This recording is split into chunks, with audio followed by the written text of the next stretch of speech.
Recording in progress. We are about to start. The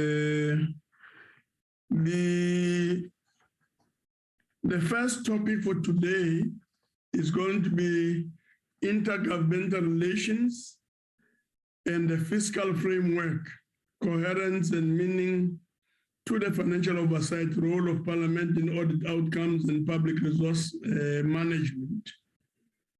And our first speaker is going to be Ms. T. Maluleke, the Auditor General. The second presentation is going to be from the Chief Director, Intergovernmental Relations Unit, National Treasury, Ms. Wendy Fanu. We will then move on between 11 and 12 to have the topic codification of corporate governance and intergovernmental relations in the delivery of services of communities, lessons and advances. And our first speaker is going to be Professor Bertus de Villiers from the Curtin Law School, University of Johannesburg. He will then be followed by Dr. Tina Nzo from the Public Affairs Research Institute. We will then open it up for discussions and responses before we go for lunch. So without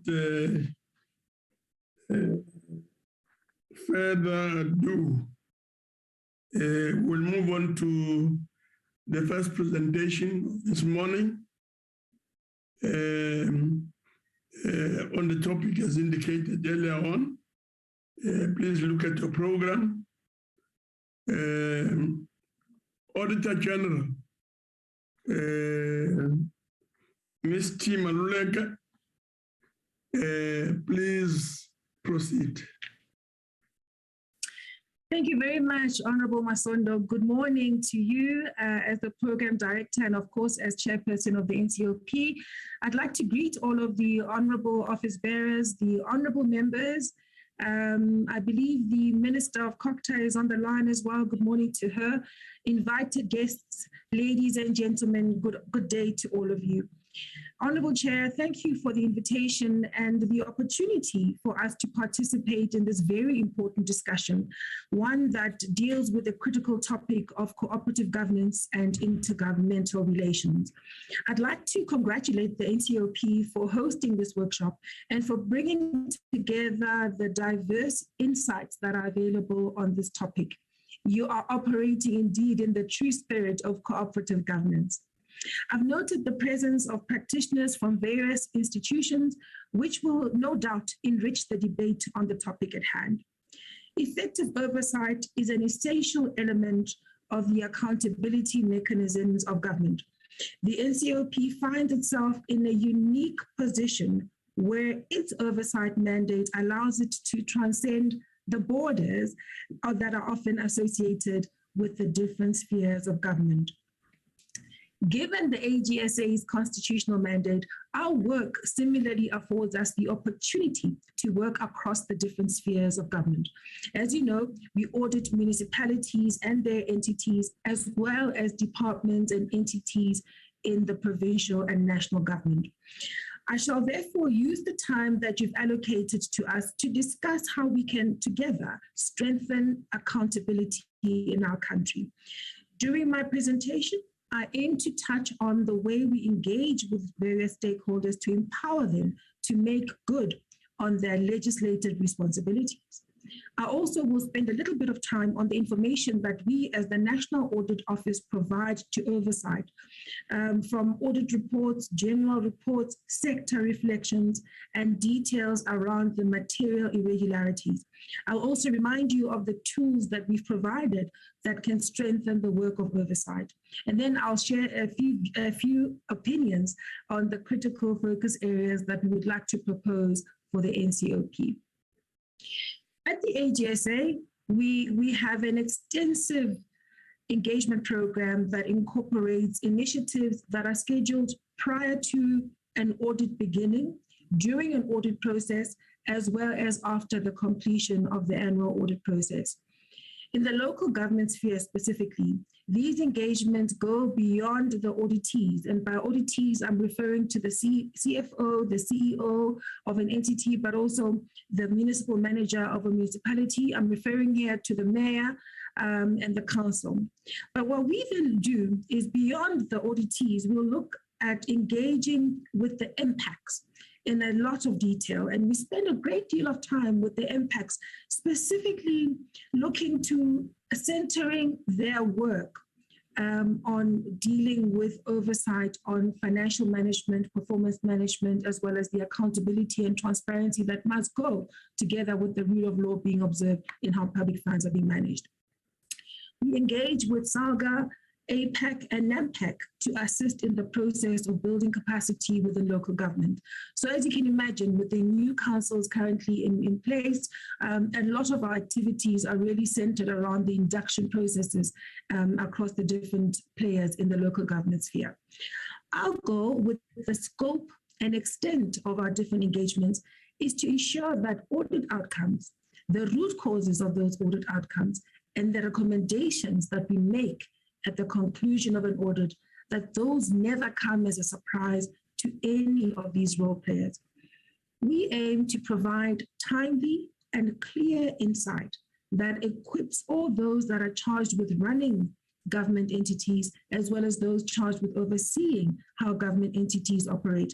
We aim to equip them with the information that they require to improve the strength, the performance, the transparency of institutions. The role of oversight throughout the accountability process is a critical one, as they are there to enforce corrective action in reaction to audit outcomes and recommendations, and thereby playing an important role in closing the accountability loop. Allow me to then illustrate this by contrasting the role of the executive vis-a-vis that of the Ncop. On this slide, we set out the role of the Minister of COCTA as well as the MECs of COCTA operating in the provinces, because their role is particularly important in dealing with the local government sphere. They have key responsibilities to guide, to support, and oversee the local government sphere, and they play an important role in ensuring that the matters that plague local government are comprehensively covered in the regular reports that are submitted to them through the provincial legislatures and to Parliament. These reports are aimed at ensuring that legislatures and parliaments are aware and are equipped to respond to the challenges, to the interventions, and the corrective action that is envisaged for the local government sphere. If we look then at the role of the Ncop in relation to that of the executive, we see the Ncop as having a critical role to play in the accountability ecosystem by calling the executive to account. They have the opportunity, this is now the Ncop, to hold the national and provincial executive accountable for the execution of their mandate, looking specifically at the provisions of the Constitution, of the PFMA, and importantly, of the MFMA. It is up to them to look to Section 100 to approve and review the interventions that national government deals with in the provincial sphere, and also to approve and review the provincial interventions that are then put in place at the different municipalities. We also see that the Ncop has an important role to play as per Section 125 of the Constitution to resolve the administrative capacity disputes that would arise within the local government sphere. So over and above monitoring the impact of legislation that's passed, there are specific activities that the Ncop is required to put in place as per the legislation that's available to them. Now, if we reflect on what we do as an audit office, because I said we will share some thoughts on what we can do together. So the role of the AGSA, as I've said, we audit all the municipalities, all the departments and entities across the different spheres. Through our audits, we derive insights on how auditees are operating, and we share these insights with the different players in the accountability ecosystem. Last year, we tabled our 2019-2020 general report on local government audit outcomes, and this we did towards the end of June last year. Our message to the administration was that despite our consistent warnings against the deterioration of accountability in local government, we were still seeing very little evidence that our messages were receiving the necessary attention. You may recall, Honourable Chair, that the audit outcomes that we tabled back in 2021 highlighted that the poor state of financial and performance management persists. If you look at the notion that only 28% of municipalities were able to present for audit purposes quality financial management. Yes, during the audit process, a number of them corrected their misstatements to a point where 58% published credible financial information. We harp on this because whilst it's useful to recognize that 58% of municipalities can at least put together financials that are published at a credible level, if you look deeper, you'll see that if you've only got 28% presenting credible financial statements for audit, it tells you that the basic disciplines of financial management are not yet in place. If you turn to performance information, a very similar picture emerges. Only 24% of municipalities were able to present credible, useful, reliable performance information for audit when we began our work. Yes, a number of them corrected misstatements, but the fact that only 24% could give us credible performance information tells us that, again, the disciplines of performance planning, monitoring, oversight, and reporting, those disciplines are not yet in place.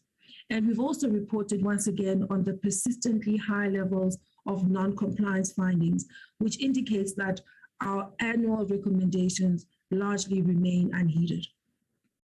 In our report, we set out in great detail that the financial health of municipalities continued to deteriorate. And we highlighted that the indications of this were that there was significant doubt about the ability of a number of municipalities to continue to operate into the future, because they themselves were highlighting concern about the financial health. We highlighted that some of the indicators were the inability to pay creditors, the inability to collect revenue, the inability to collect outstanding debtors.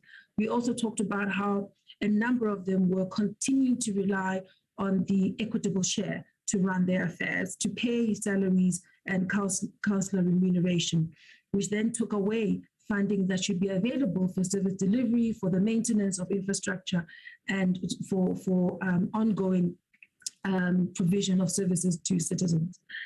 So while many reasons can be cited for the poor financial health in local government, what we see is that the challenge tends to arise out of the inability to manage the funds that local government does have.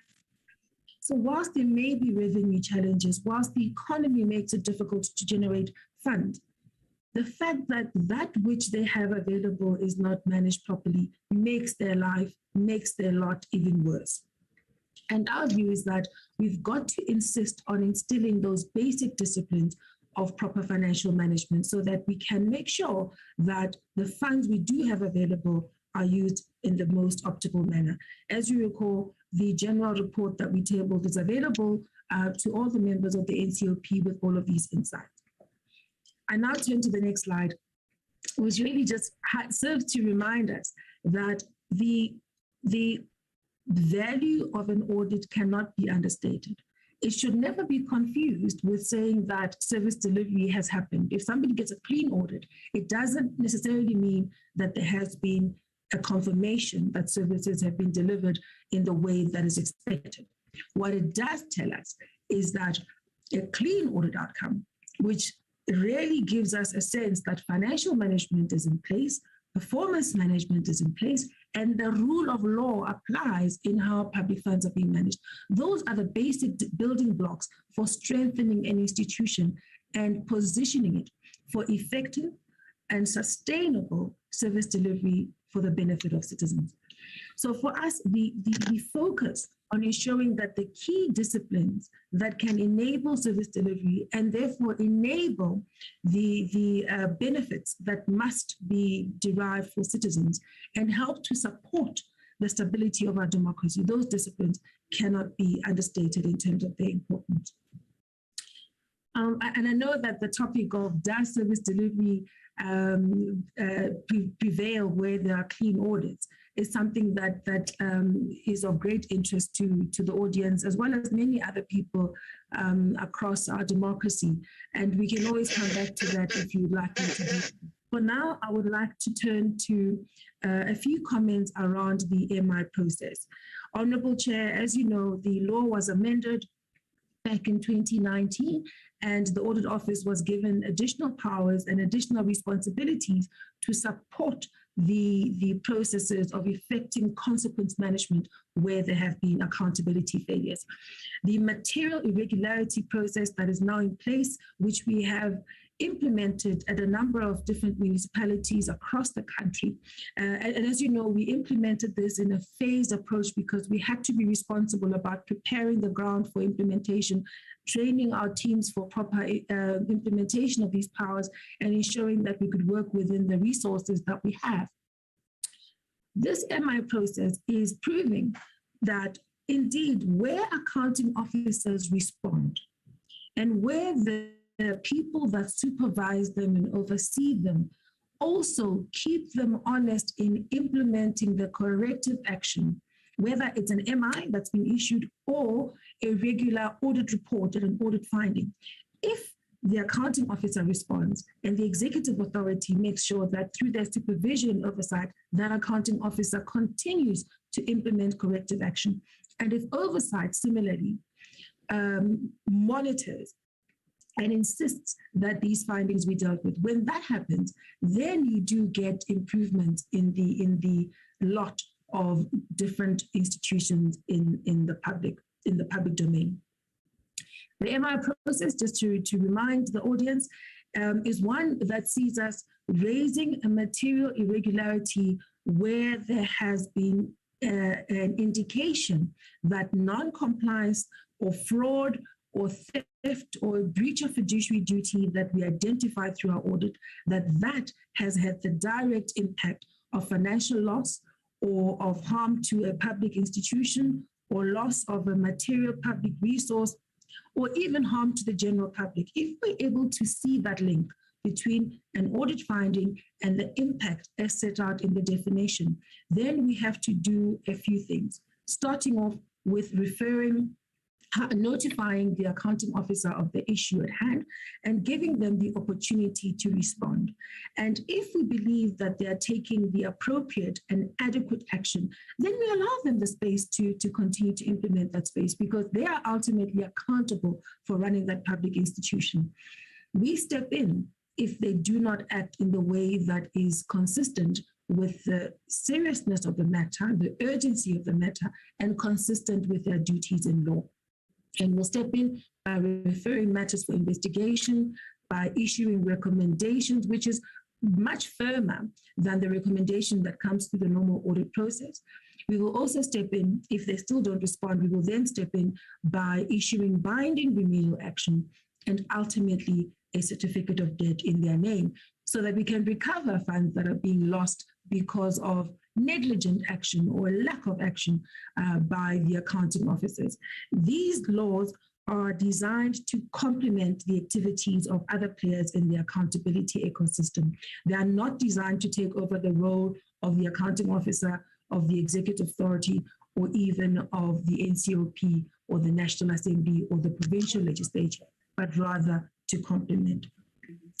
Now, if the next map just highlights to you the the areas where we have implemented the MI powers in the different municipalities across the country, but I'll then just move on to highlighting what it is that we have found by implementing the MI process and why this is relevant for the NCOP.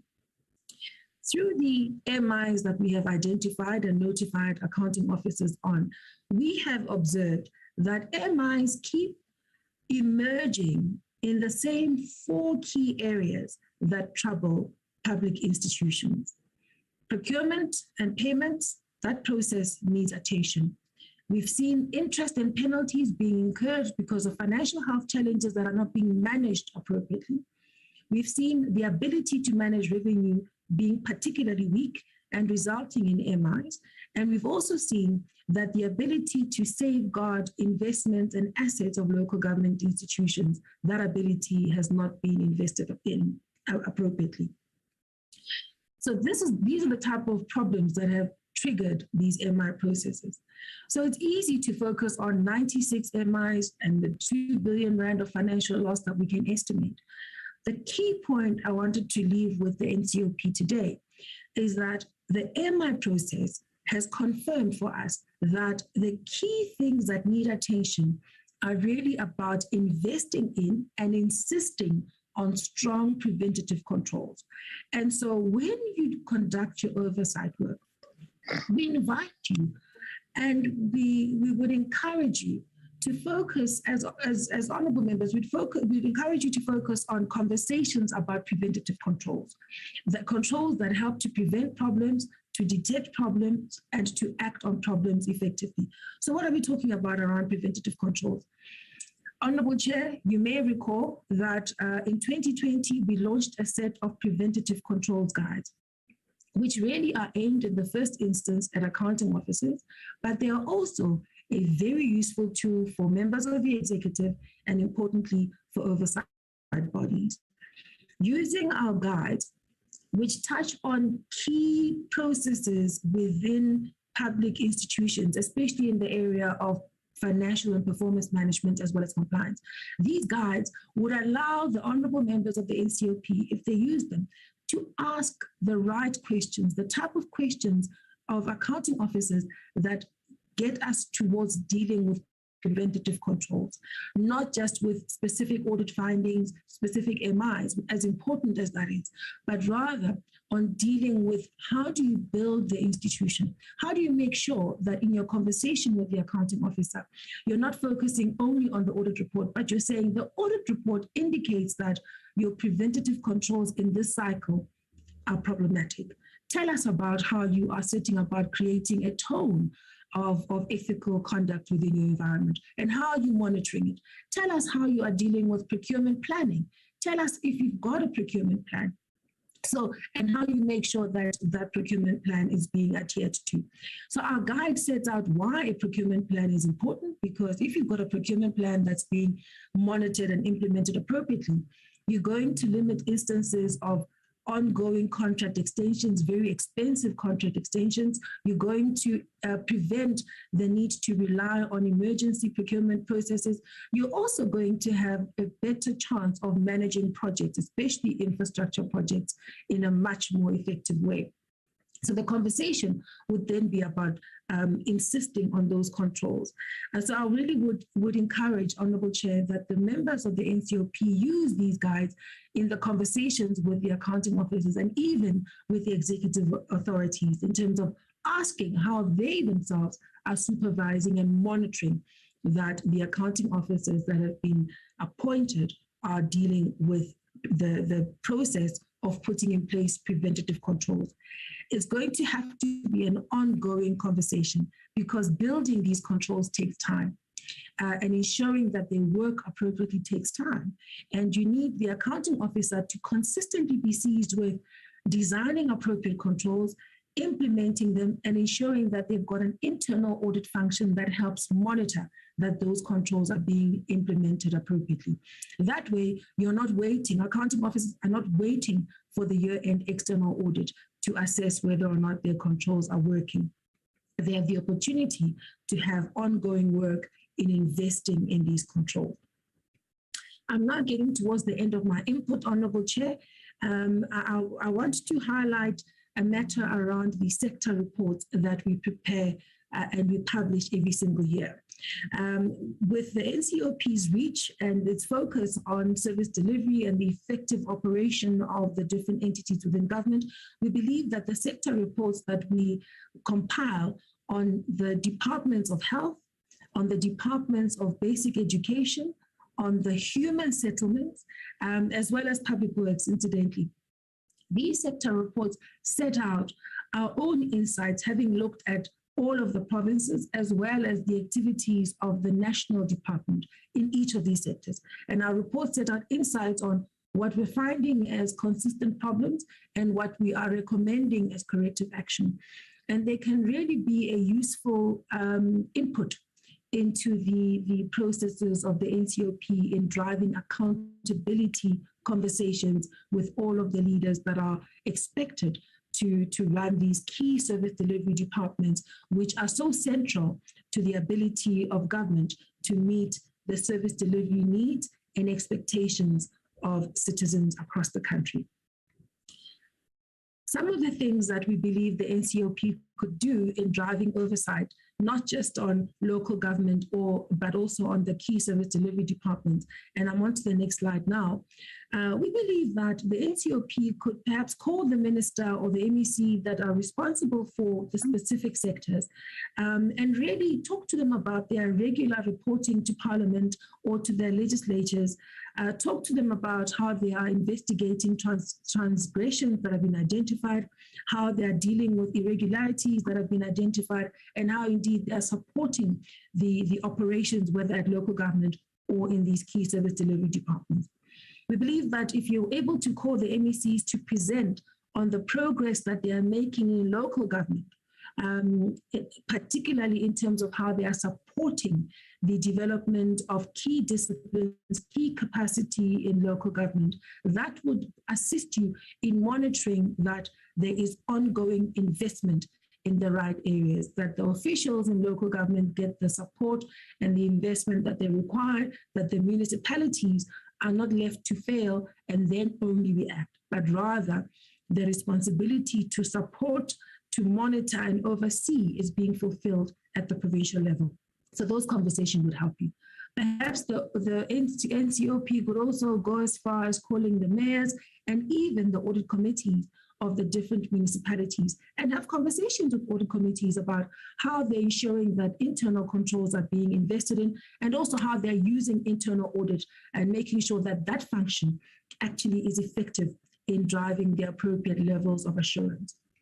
What we found is that there is ongoing weakness in that function, and a conversation that's driven by the Ncop with audit committees, with mayors, and even with municipal managers may assist in prioritizing the strengthening of this very critical function in the accountability ecosystem.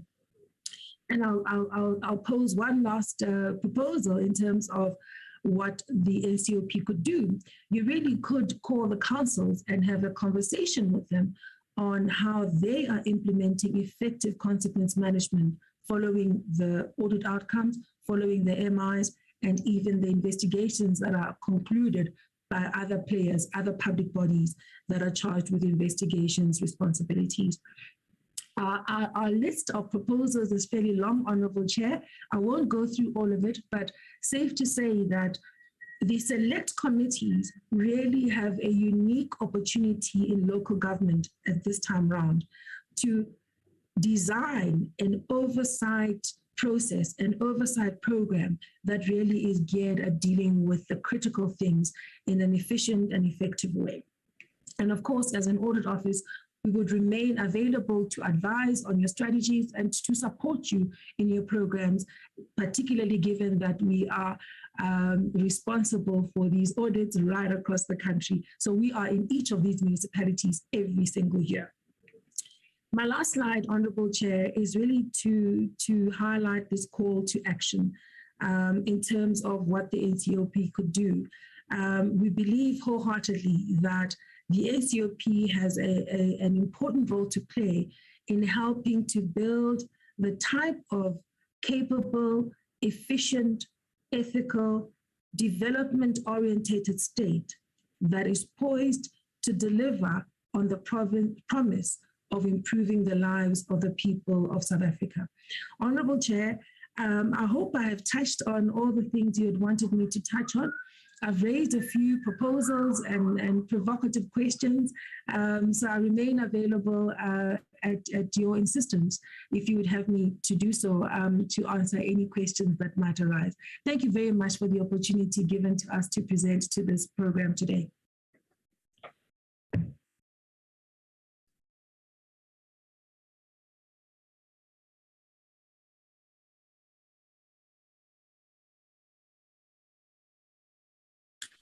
You are muted, Chair. You're muted. For now, thank you very much. We will then move on to the next presentation. Chief Director, Intergovernmental Relations Unit, National Treasury, Wendy.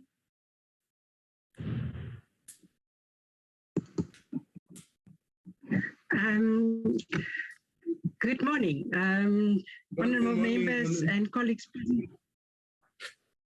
Can I start with my speech? Thank you very much. Good morning. Good morning, honorable members and all colleagues present this morning. And thank you for allowing me the opportunity to speak about this very important subject matter.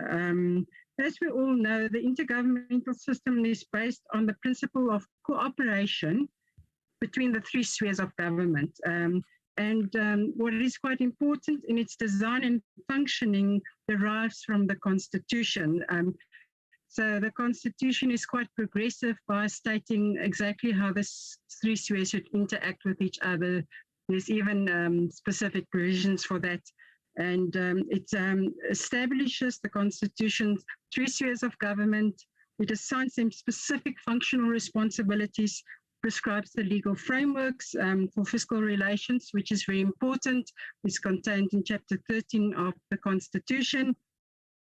And it also creates and enjoins the three spheres of government to cooperate on policy, fiscal and other matters. And there are very few functions in the system that's exclusively national, or exclusively province, or exclusively local government.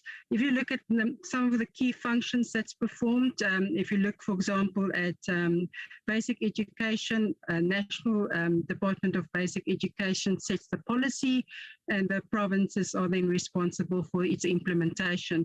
So cooperation is critically important in this regard. So in the beginning, when National Treasury was still in its infant feet, we developed a number of principles to underpin the intergovernmental system and the intergovernmental fiscal system. And it's also largely derived from the Constitution. And we do acknowledge that the system is quite complex because the functions amongst the spheres are intertwined and interlinked, and it also continues to evolve. So it's definitely not finalized yet. There are still, for example, functions that shifting between spheres, and all these things make it very complex, and cooperation and coordination amongst the spheres are critically important.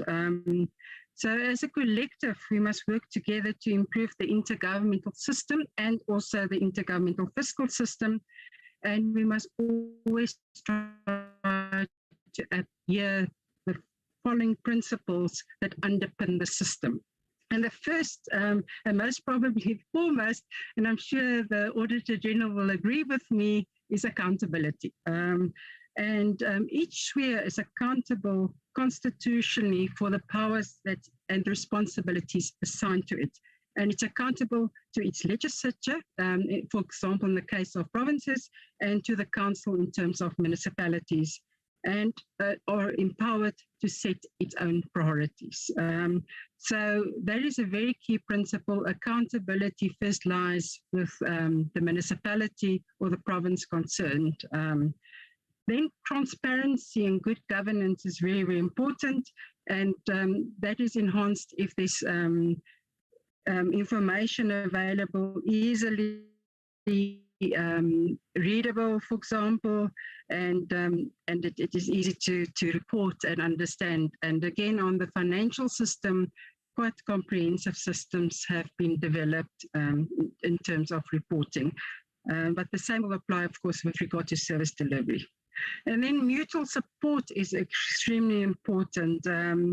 This is a section that SALGA will always quote and say national and provincial governments have a joint duty and responsibility to strengthen the capacity of municipalities on the one hand, and must also act cooperatively towards each other.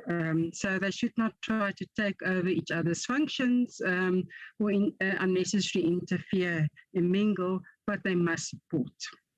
Then redistribution is very important. When the system was originally designed, we acknowledge that the majority of taxes are collected nationally.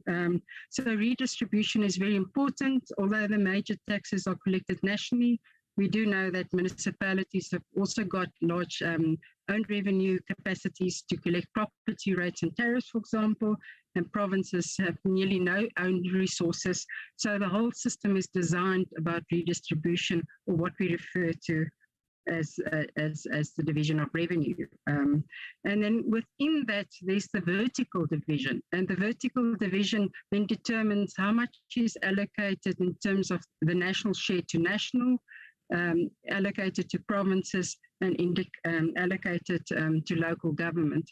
And that is always a very difficult decision, because the needs are always so much higher than the actual resources available. So very difficult decisions need to be made in this regard. And I'll speak a bit later about that as well. Then also broadened access to services are very, very critical as well. Progressively, we need to improve the lives of everyone in the country and provide better services over time. And we've made great strides in that regard. If you look, for example, at water and electricity, where if you look at 1994, service delivery was very poor. And access is now much higher, but the quality of services at this stage is a key consideration that we also need to keep in mind. And then the oversight and responsibility over budgets are very important. Each sphere of government, be it a province, be it a municipality, be it a national department, has the right to determine its own budget and then to comply with it. And we all know that there is a lot of work that still needs to be done in that regard.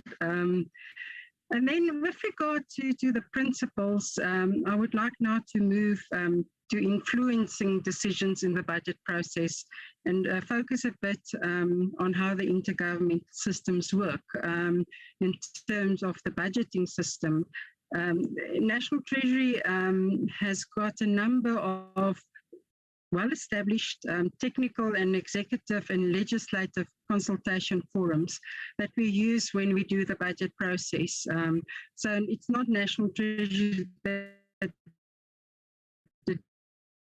determines the budget on its own of stakeholders. Part of that is what we refer to as the Budget Council. That is where the Minister of Finance meets with the MECs for finance to discuss budgetary issues. There's also the Budget Forum, where the Minister of Finance, together with the MECs of Finance, together with the Minister of Cooperative Governance and Traditional Affairs and the MECs, then meet to discuss together, of course, should not forget SALGA, where we discuss local government finance matters. And we meet at key times in the budget process, i.e. just before the MTBPS is released and also just before the budget is released, so that we can discuss how the provincial fiscal framework is designed and how the local government fiscal framework is designed. But in addition to that, there's also what we refer to as Ncop. That is where the Minister of Finance meets with a number of national ministers, also to discuss the budget. Then there's the extended cabinet and also the President's Coordinating Council, all discussing budget-related issues. And all those then inform what is contained, what we call, for national governments, the appropriation bill that later becomes an act, and with regard to provinces and local government, the Division of Revenue Bill, that of course later becomes an act. And that is also where the Ncrp plays a critical role as well in the oversight of, for example, the Division of Revenue Bill. If I can then move to the parliamentary and legislative oversight of public finances, and again to acknowledge the important role that provincial legislatures and the Ncrp plays in this regard. Very important oversight responsibilities. Provincial legislatures are responsible for overseeing provincial executive organs of state, and the Ncrp plays a very critical role also in facilitating intergovernmental relations, particularly cooperative governance. And whilst the legislative powers of Parliament and provincial legislatures are important for approval of the budget legislation, but just as important as approving the budget is the oversight with regard to monitoring and evaluating the performance of departments and public entities, particularly in terms of service delivery. It is particularly then important in light of those responsibilities to look at annual reports as well, because that will in itself then formalize the way that those departments then performed in terms of their service delivery responsibilities. The Constitution recognizes this very important role that is played by legislatures to ensure and actually push for better service delivery and performance. And what that requires is well-capacitated portfolio committees so that they can effectively hold departments to account for their performance using their budget documentation, their strategic plans, and annual reports. And the PFMA and MFMA for municipalities give effect to the management reforms that place greater implementation responsibility on managers in the public service and to make them more accountable for their performance. That is also very critical to acknowledge that accounting officers, be it in a municipality or be it in a province, a provincial department, must be held accountable for these services. That is, for example, the DG in a national department, the head of a department in a province. In the first instance, it is left to the executive authority, that will be the Minister or MXC, or the executive, that is Cabinet or EXCO, to resolve any financial management failures. However, it is very important that provincial legislatures' role and the powers that are given to them to oversee both the administration and the executive be acknowledged. So that is quite critical. It is not just the executive, it is also the administration that they need to account to provincial legislatures.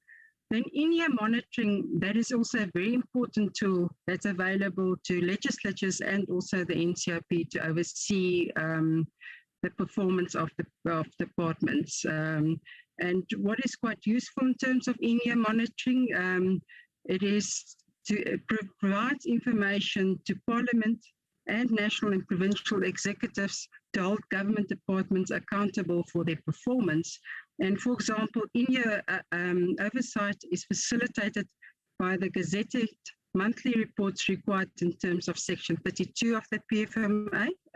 That is for national departments and provincial departments, while we also do have monthly reports for local government, which we refer to as Section 71 of the Municipal Finance Management Act. And what is quite important for provinces, most finance portfolio committees have hearings to discuss each quarterly financial reports, and it should be an institutionalized practice for that to happen. So very critical in oversight. And then sectoral portfolio committees, as also pointed out by the Auditor General, can also use quarterly financial reports to assess in-year performance of departments, which is a critical role.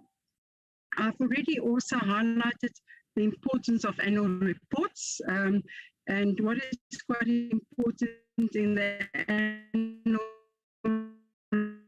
reports, there's annual performance plans that actually also how the budget will be used to give expression to the targets that's set in those documentation, and that is something that can be monitored, and it's critical to be monitored in terms of the oversight role of Parliament. So it is not just the budget information that's important, it's also the performance information that is important, like pointed out previously.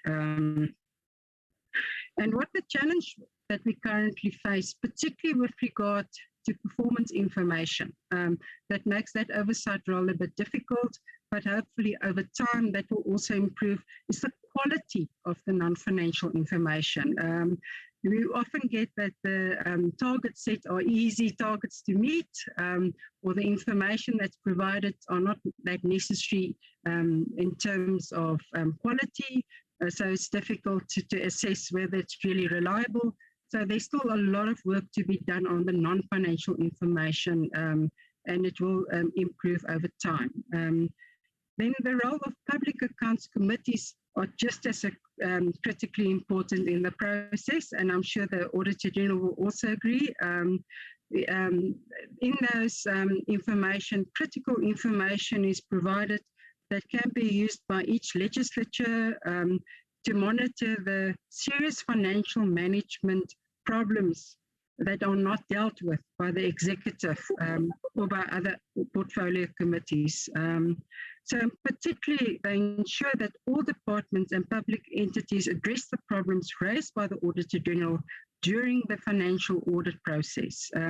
These remain critical as the public is the ultimate watchdog overseeing sound financial management throughout the system. So we should not underestimate the important role of public accounts committees and the role that they play in the system.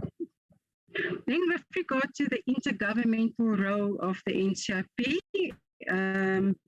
as stated previously, the Ncrp plays a very critical role in considering provincial and local government matters, and is given important roles also in facilitating intergovernmental arrangements. And this is particularly important in the budget process, where around 50% of the non-interest spending takes place in the form of transfers to provinces and municipalities. So when the vertical division is done, where the nationally collected revenue is divided between national, province and local government, 50% of those resources are allocated to provinces and local government. So that just re-emphasizes the important role that is played by the provincial legislatures and also the Ncrp.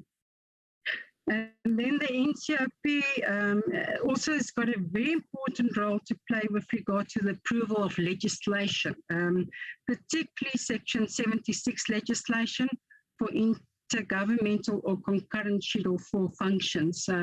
Schedule 76 legislation is any legislation that impacts on provinces, and those are specifically processed in a specific way by the Ncrp, which is quite critical. And then on the legislative side, the Ncrp plays a critical role with regard to consideration of the Division of Revenue Bill, which is processed in terms of Section 76(1) and 4 of the Constitution.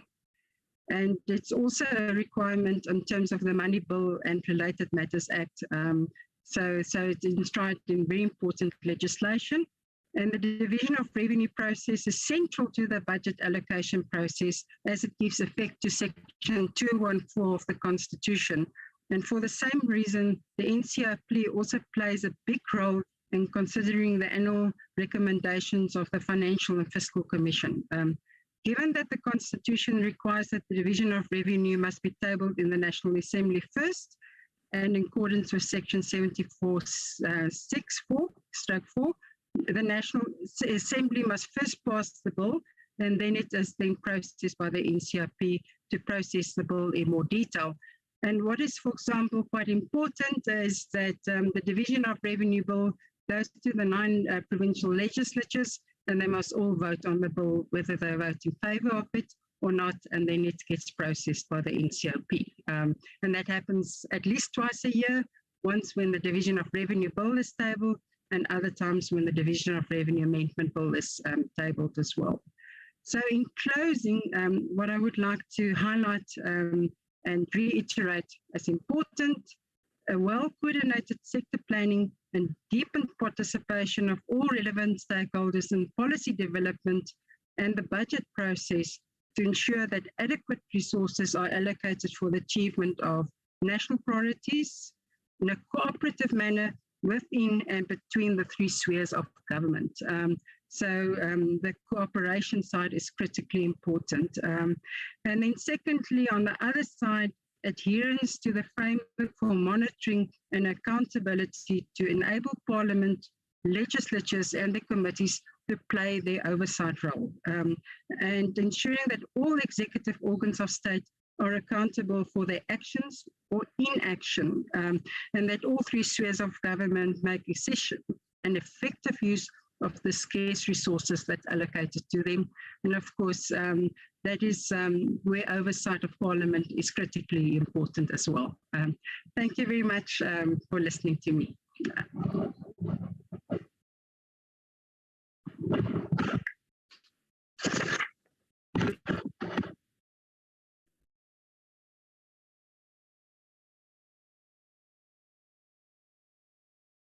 No, thank you very much, Chief Director. We will then proceed to the next topic. And the topic, as indicated earlier on, is codification of corporate governance and intergovernmental relations in the delivery of services to communities, lessons and advances. So we'll have a presentation from Professor Bertas de Villiers. Professor? Yes, Chairman, can you hear me? Professor de Villiers. Sound, please. Yes. If the professor is not there, let's find out if Dr. Tina Nzo is there. Chairperson, Yes. the professor is there. He's trying to, I think he's trying with his sound to be heard. Professor de Villiers, can you hear me? Yes, I can hear you. Okay. Chairperson, can you hear the professor? No, I can't hear him. Can you try again, Professor de Villiers? Yes, can you hear me now? Yeah, it's very faint. If you can just speak to the mic Thank you. I will speak up a and bit. try and Is this speak better? louder and slower. Is this better? Can you hear me? It's a bit better, but you need more improvement. Well,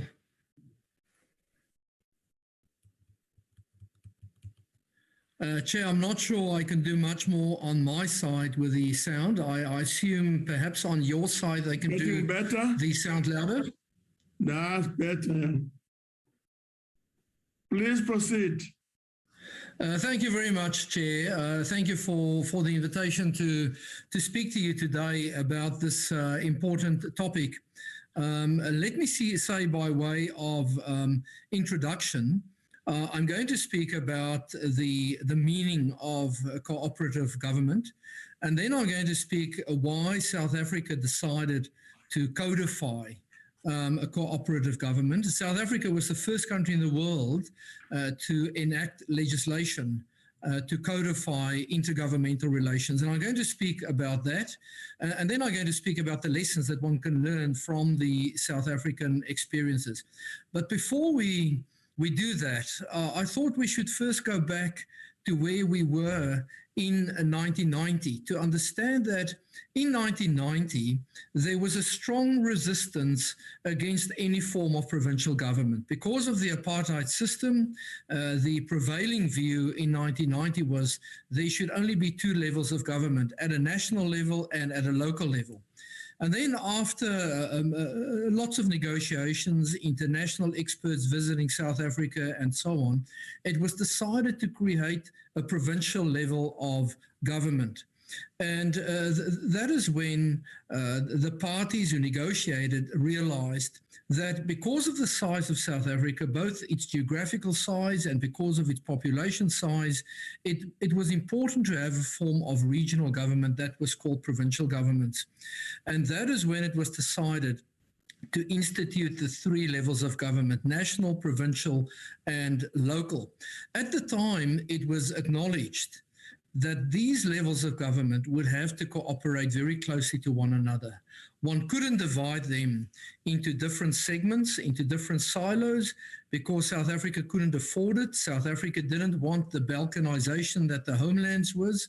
And so there was an agreement that even though three levels of government, three spheres of government was created, those governments would have to cooperate with each other on a daily basis. And that is where the idea came from of cooperative government. And I think it's important that one understands that, because often we use the word cooperative government and it just becomes a word that slips off the tongue. We don't actually understand what we mean by it.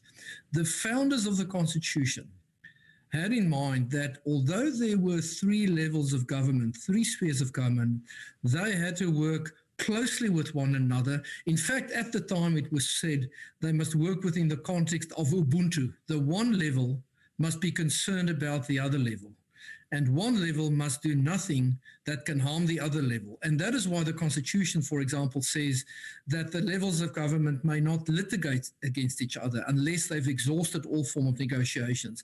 All of that relates to the fundamental principle that the three levels of government must be in a partnership with each other. Why was that decided? If you look, and I'm looking now at my slides, what I call the meaning of cooperative government. If you look at the origin of cooperative government, the old federations, such as America, Australia, Canada, they were formed by different countries, different colonies coming together, and then they formed a federation. And these different colonies often were in conflict with one another. They saw each other as enemies. They saw each other as adversaries, and so they often work against one another. And that is why, for example, in the United States, you have so much litigation between the states themselves and between the states and the federal government, because they constantly see each other as opponents.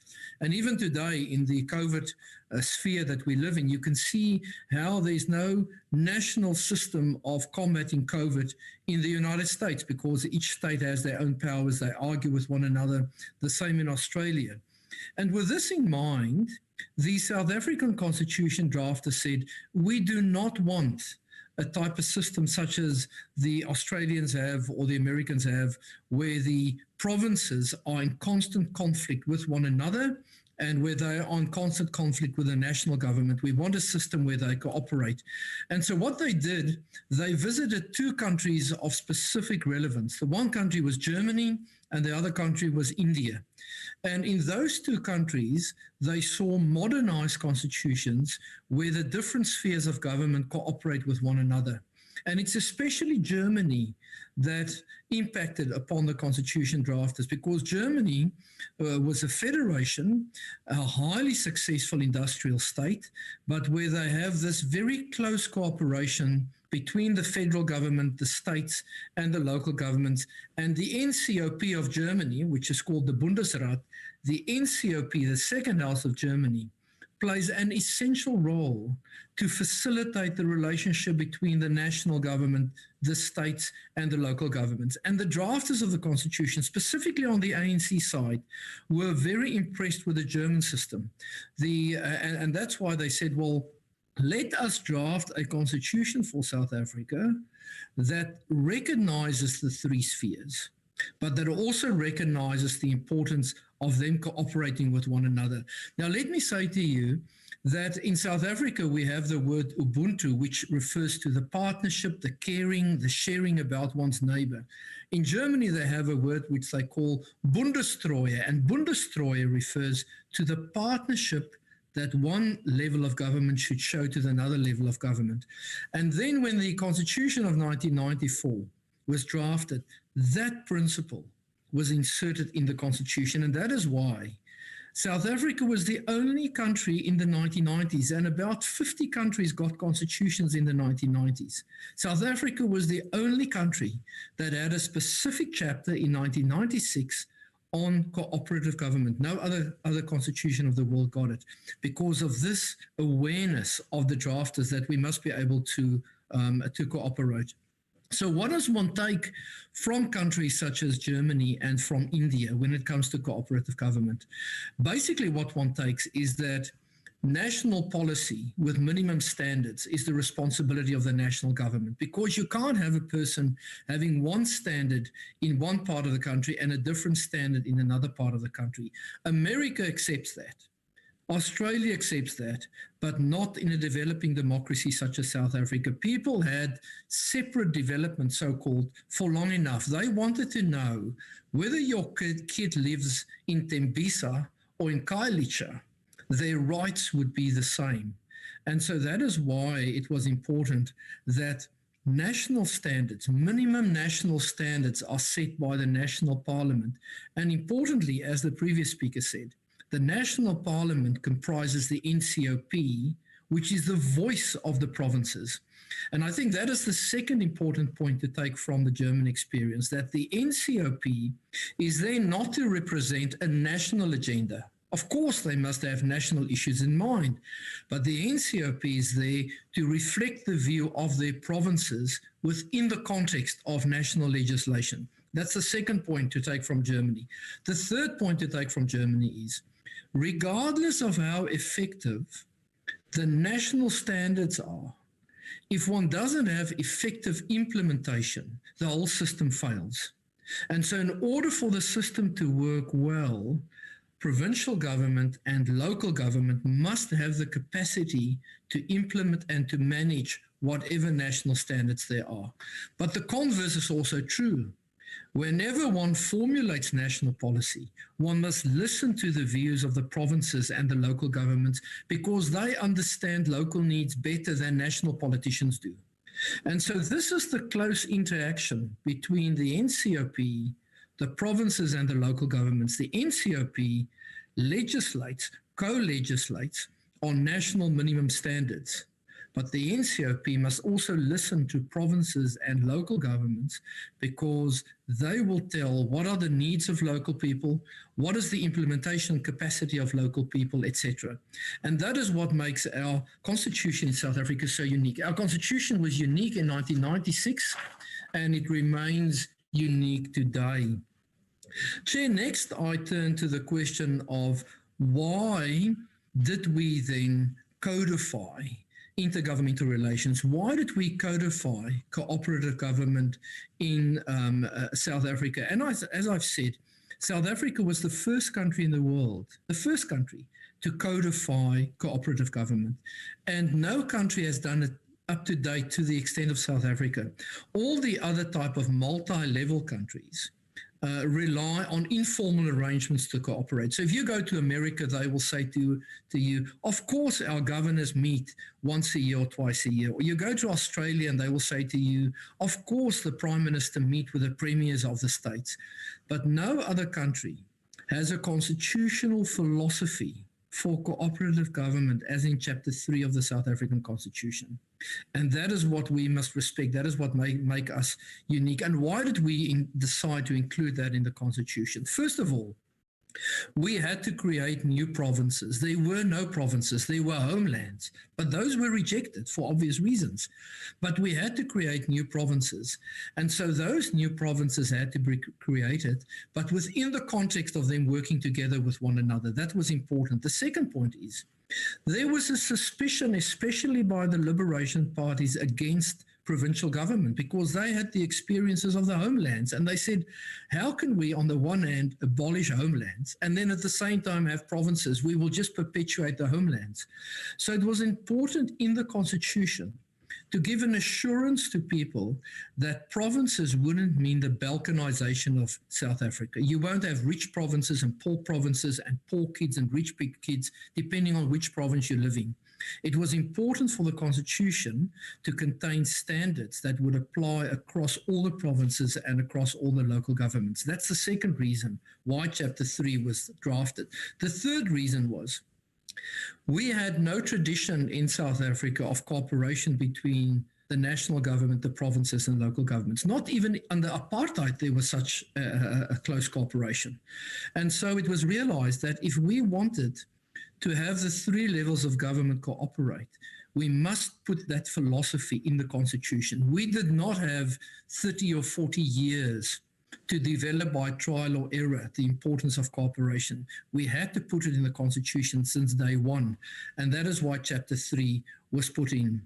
The other important point to remember is that the negotiators realized that the second house of Parliament, the Ncrp, would be the link within the cooperative government system, because the Ncrp in its composition represents the provinces, the views of the provinces, the population of the provinces, and they bring those views to the national level. So often I think in South Africa, if I may be critical, often in South Africa, the Ncrp is not yet coming to the standard that is designed for it by the Constitution. The Constitution anticipated a second house of Parliament that would be a vocal house for the provinces. Now, I know part of it is because in South Africa there's a single party that is very strong, and that party has influence in both houses. So there are political reasons why the Ncrp is not such a vocal voice. But I want people to understand that the philosophy of the Constitution drafters was that the Ncrp must look after the provincial interests, they must speak on their behalf, and they must make sure whatever national standards are designed can be implemented at a local level, because if that doesn't happen, the system will come to a breakdown, because legislation will be enacted that can't be implemented and nobody will benefit by that. I called it, in an earlier publication, the oil of the engine. I say that the Ncrp is the oil that makes the system of intergovernmental relations work, because you have three different spheres: national, provincial, and local. What makes them cooperate?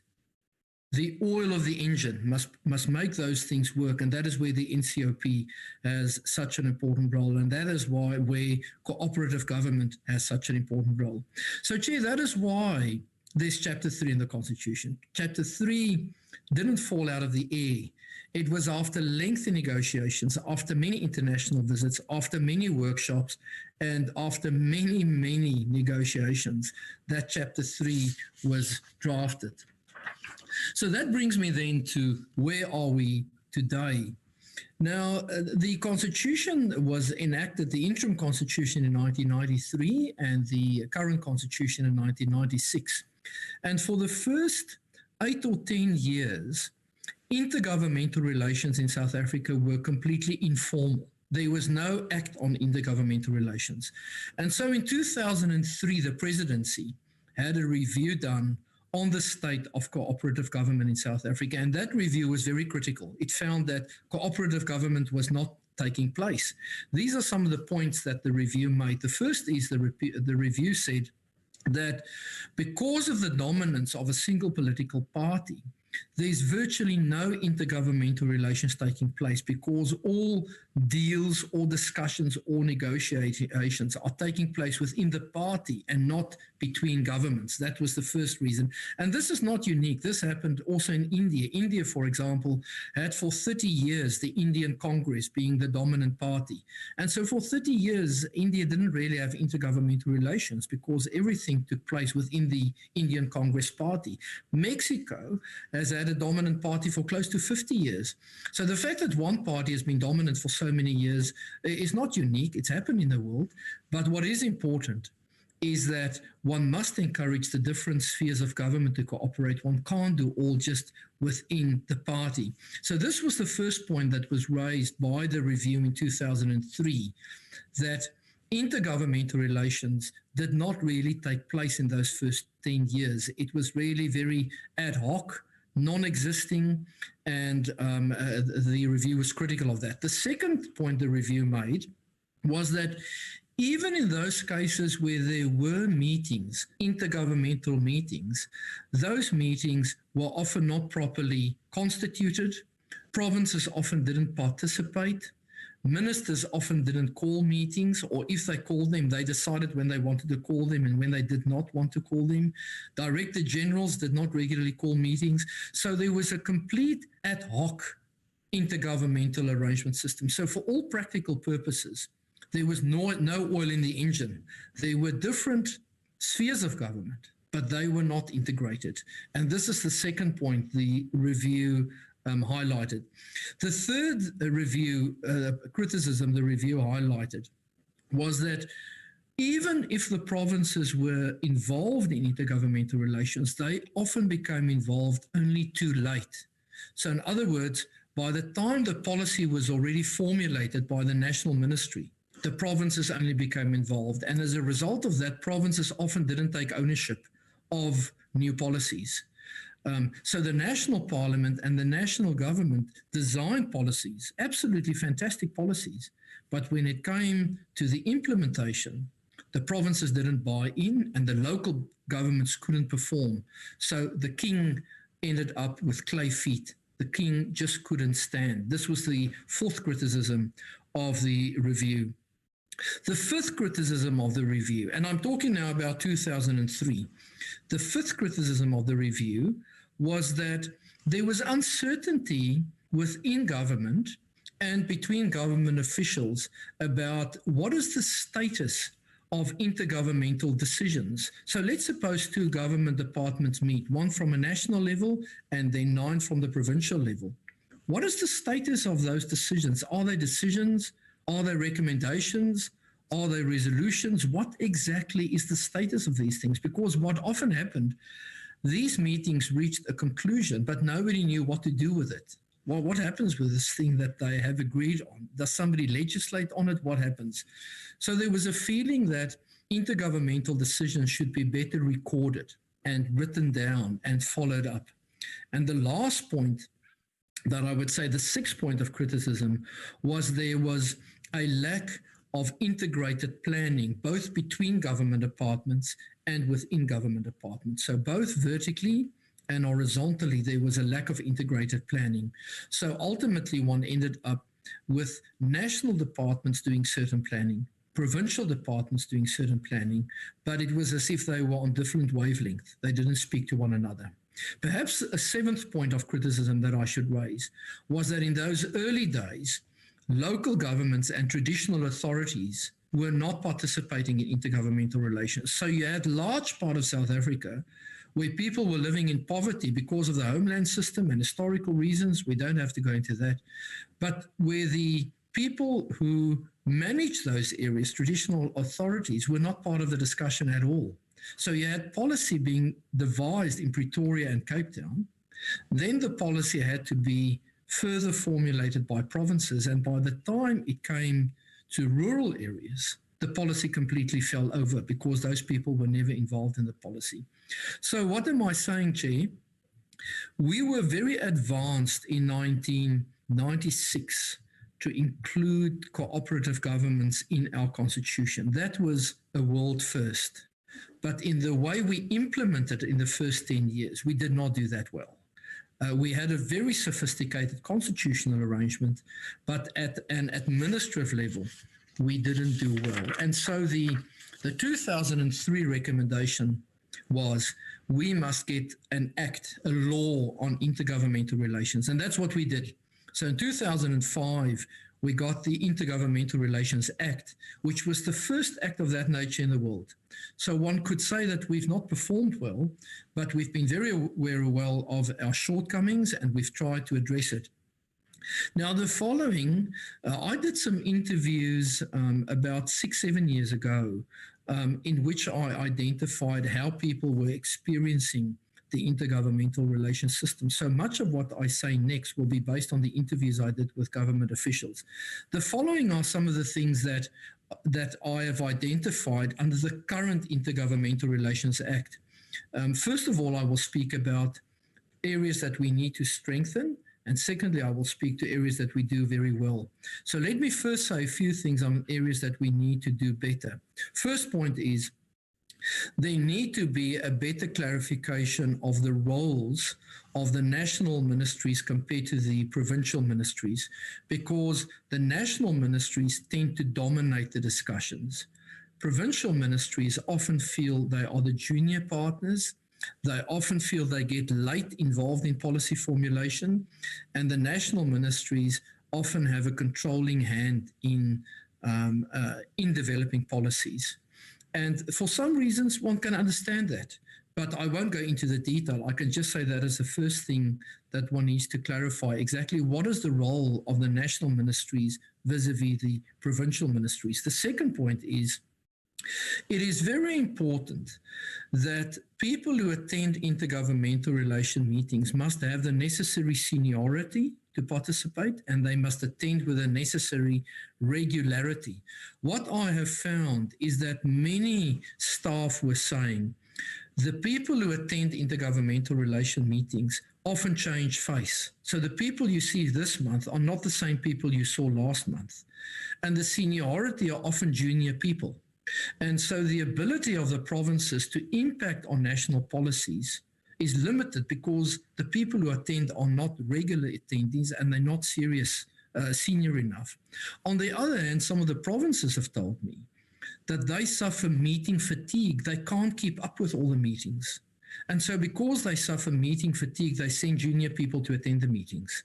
So in a certain sense, it's a self-defeating thing. On the one hand, one says, we want to hear you. On the other hand, you say, well, we are meeting so often, we're just going to send junior people. You see, so you can see the dilemma. That's the second point, the regularity of meetings and the seniority of people attending. The third point is, because there are so many provinces, 9 provinces, plus the local governments, plus the traditional authorities, policy formulation can become a very drawn-out process. It takes months, years to develop policies.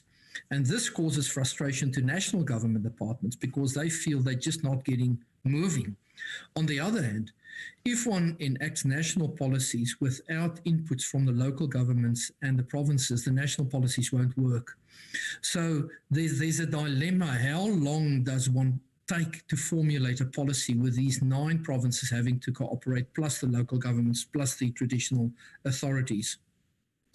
A fourth point that one can identify is often the lack of capacity by provincial bureaucrats to effectively participate in the national discussions. Often the provincial bureaucrats are not necessarily well trained.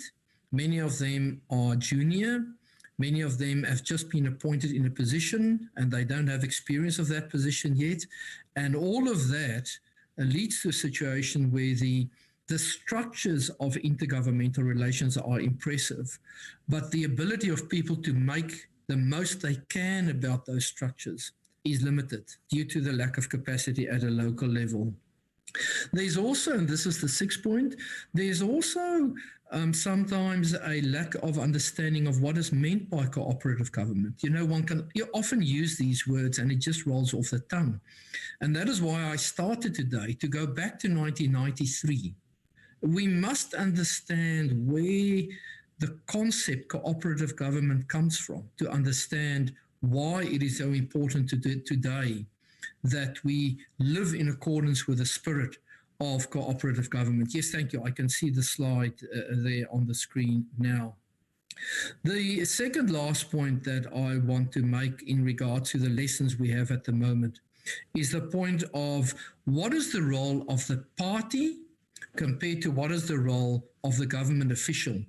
One of the things that many interviewees have said to me is that because the party has a dominant role across South Africa, you often find that the bureaucrat who must negotiate a certain policy is not capable to do so because the person is not serious enough in the party. You may, for example, have a director in the province meeting with somebody who is their senior within the party at a national level, even if the person is a junior within government. And then the party view will predominate, and the bureaucrat's view will play a less important role. So I think what I'm trying to say by that is one must ensure that the bureaucratic input of the respective governments is respected and not just the party political view. Finally, I will say the following, Chair, is that our structures that we've created since 1994 are some of the most advanced in the world. In fact, I would say our cooperative government structures in South Africa and our legislation is the most advanced in the world. But the way that we manage our processes not often meets that standard. In fact, it often fails that standard. Now, it's not a surprise because we are a young democracy. We are a developing country. There's lots to learn, but I think one can improve on the way these structures operate. So that is as far as the let's suppose the criticism is concerned. Let me say the next slide, what we can say about the progress we've made, because we have made a lot of progress. The first point of progress is intergovernmental relations. Cooperative government is now part of everyday language and culture. I can say to you, when we did the first conference at the HSRC in 1992 on cooperative government and intergovernmental relations, nobody knew the term. Nobody knew what we were talking about. We had international speakers come out and locals said to them, what do you want to talk about? We don't know this term. Whereas today, intergovernmental relations is a recognized term. Everybody understands it. Universities teach about it. Scientific papers are written about it. Officials are aware of it. So we've made major progress. The third point is there's been no major breakdown in South Africa between the respective levels of government. This is incredible. I don't think people always give credit for this. I mean, look at Ethiopia. Ethiopia, their constitution was created at the same time as South Africa. They're in a civil war at the moment. Look at Indonesia. Indonesia has had their constitution written at the same time. They do not nearly have the sophisticated system of intergovernmental relations that South Africa has.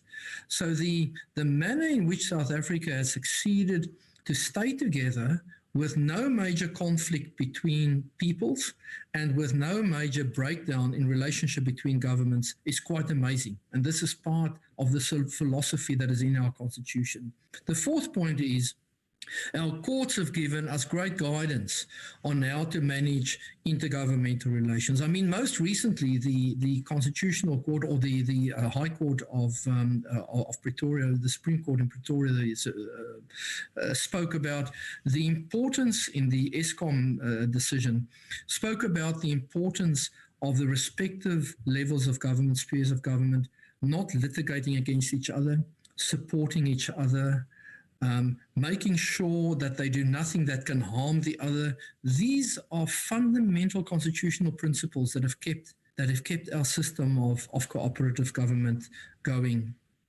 The next point, the sixth point, is how our MINMECs have been working in clusters. I think this is probably one of the greatest contributions we've made at a practical level in South Africa, that the MINMECs do not just work in isolation, say an educational MINMEC at the national level meeting with provincial MINMECs, but our MINMECs have organized themselves around social issues and then have worked together in order to resolve those social issues in clusters. It's quite amazing. Very few countries of the world have such a regularity of MINMECs meeting in clusters in order to resolve problems. And the last point that I think is important is, since this legislation has been enacted, how the meetings have been regular. The cooperative governance meetings have been regular, agendas are being sent out, minutes are being kept, and there's a consistency in the whole process of intergovernmental relations. So, Chair, what are the takeaway points? What can we take away from this discussion as I see it? The first takeaway point is intergovernmental relations is always a work in progress. It's never perfect. I mean, you can go to Germany tomorrow, you can go to Australia tomorrow, and they will complain about the state of intergovernmental relations. So one mustn't be despondent. All you need to do is to see how the Americans are falling over each other in their COVID policies to work out what a national COVID policy should be, and they don't have it. To see how intergovernmental relations can fail even in such an advanced democracy such as America. So we must keep in mind intergovernmental relations is always a work in progress. It's never perfect. The second point is there must be ongoing training of civil servants. One can't say, well, civil servants understand it. Every new civil servant who comes into the system, somewhere when they reach a certain level, deputy director or whatever, they must attend cooperative governance courses so they can understand the philosophy, the importance, everything surrounding intergovernmental relations, cooperative government, why it is so important.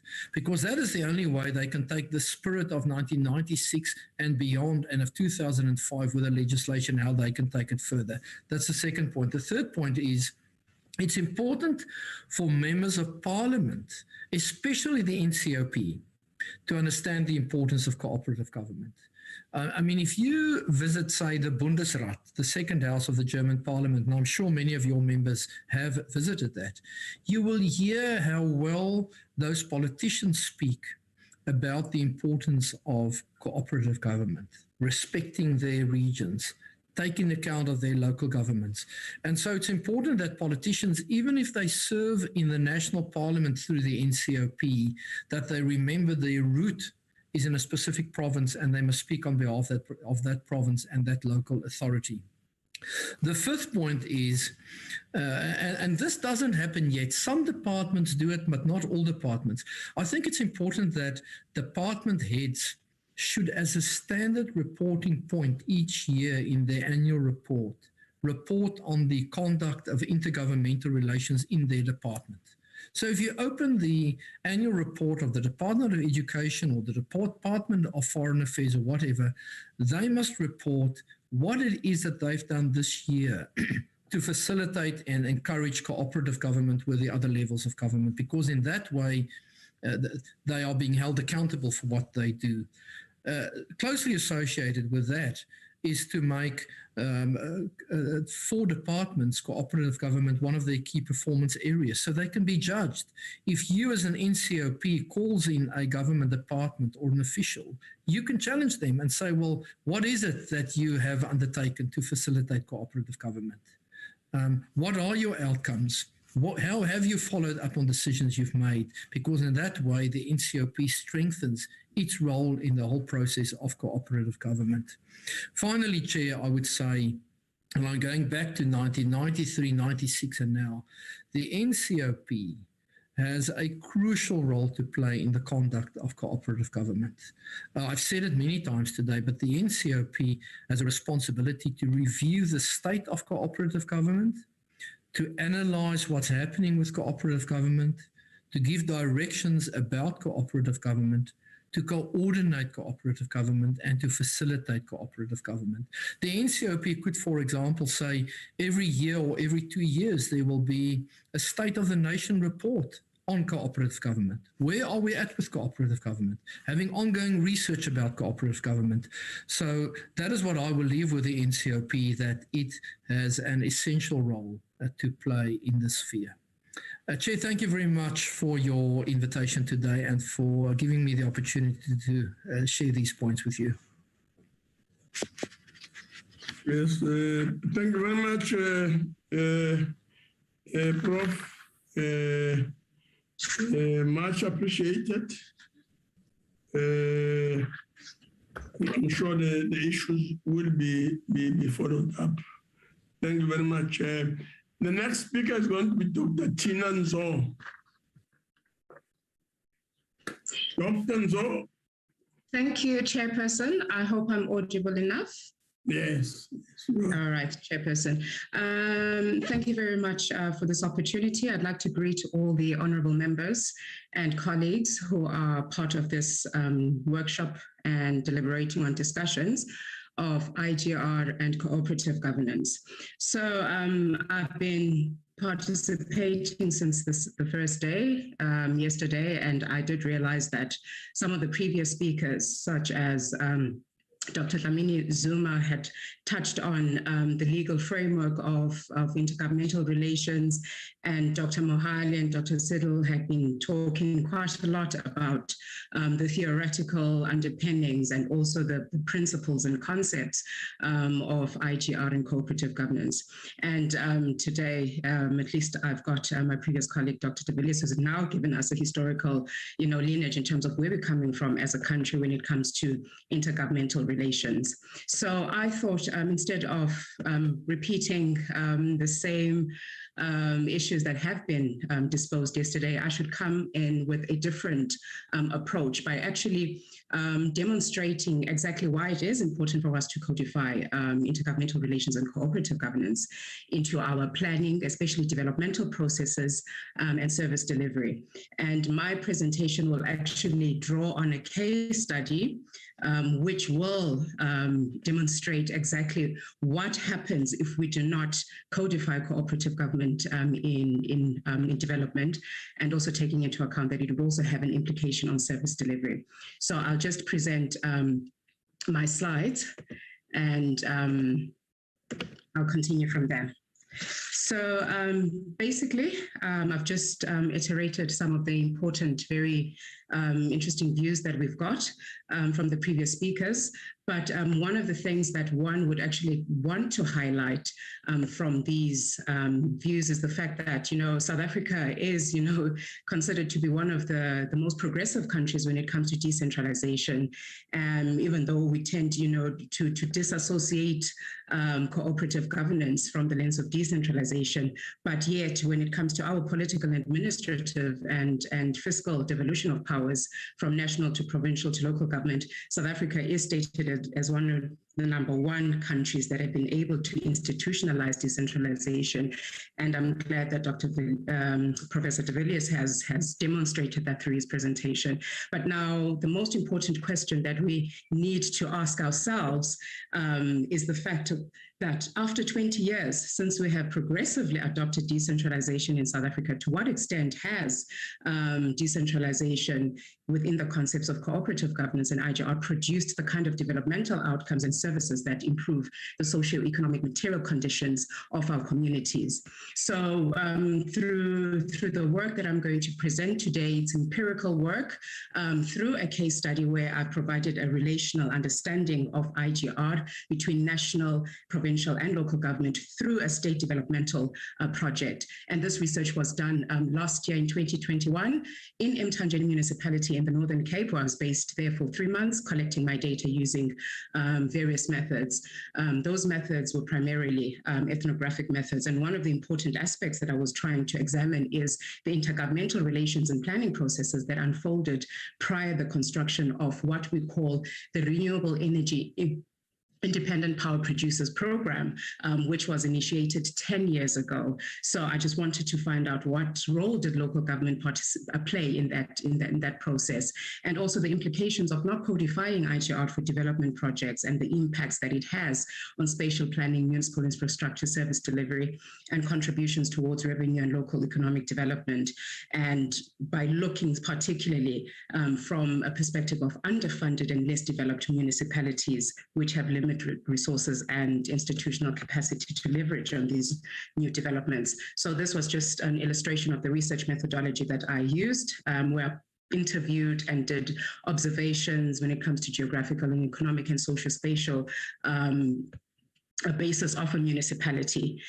And then one thing that I also try to use in this research is the fact that I try to conceptualize it as the margins of the state. Now, we know that the Northern Cape hosts 59 of these renewable energy projects, but we tend to engage the discourse of infrastructure, energy poverty, and distribution from the center at national government level, neglecting to examine it from a cooperative governance linkages between the different spheres of government. And sometimes this may they tend to reproduce poor service delivery, socioeconomic inequalities that we do not really understand how they really came about.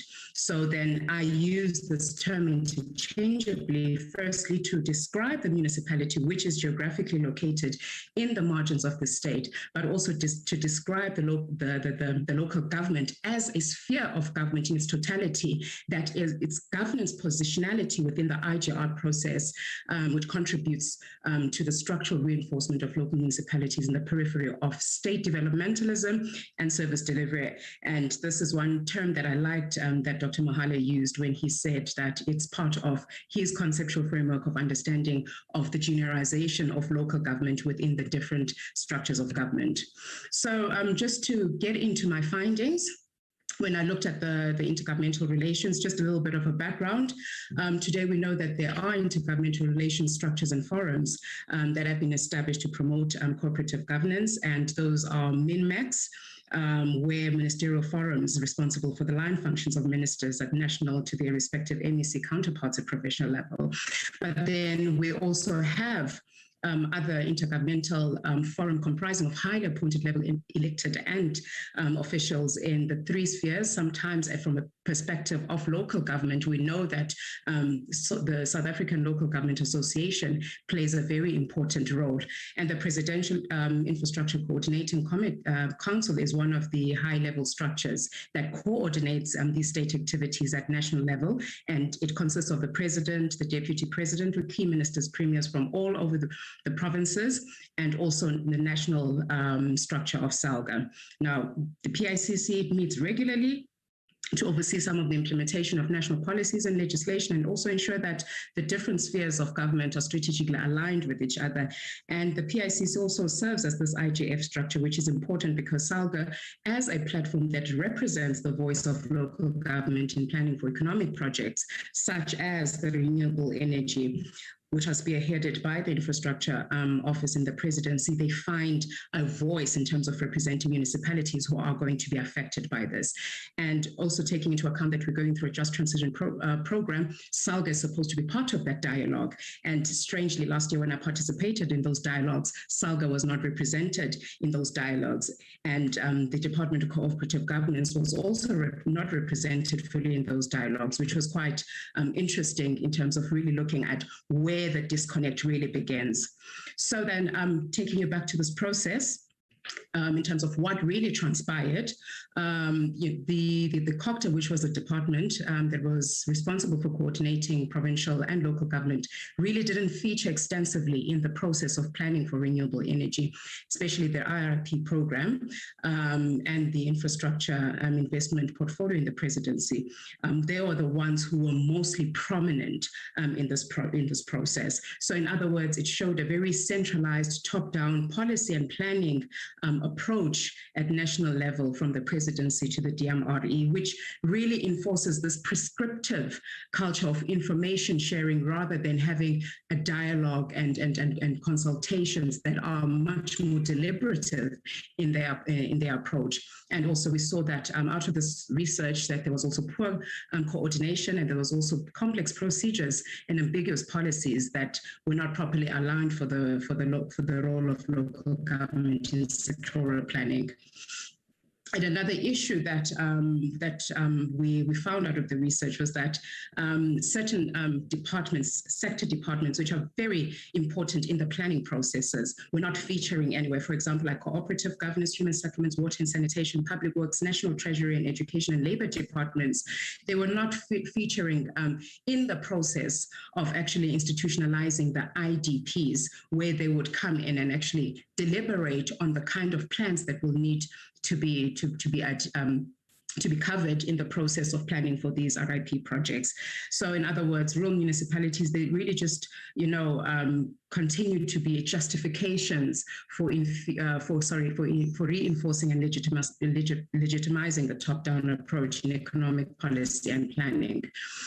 And while there were some good elements that really came out in the sense that the Northern Cape was really quite punctual when it came to the advocacy of the projects. The Premier played a very important role in advocating and lobbying for the Northern Cape to be positioned as the green economy. And they did quite well when I studied their documents in terms of linking it with the other economic zones in the province. And the district and provincial local economic development forum was the center in terms of leading these advocacy lobbying processes. So it was also projected that it would provide, 500 to 950 jobs, of which 55 would be full-time jobs. But what is interesting is that the local municipality itself, while the district municipality had really shown how much benefits the district will get out of this project, the municipality at local level, Mthanjeni, which was the one that was going to host some of these IPP projects, did not demonstrate their planning into their IDPs, where they were integrating the IPPs into their planning. So again, it showed that from a local government perspective, smaller municipalities such as Mthanjeni municipality are highly dependent on district economic development IGR forums to initiate the planning and also the drive for using spatial economic zones. So also taking into account that when it comes to now the other levels of IGRs, where municipalities have got to come together in the province in their respective IGR forums, the province showed significant signs of weaknesses when they had to do that all together in the province. And as now a result of some of these weaknesses that were identified, the decentralized aspect of IGR planning, where the municipality, the local municipality now plays a central role, taking into account that they didn't have the capacity to initiate spatial planning.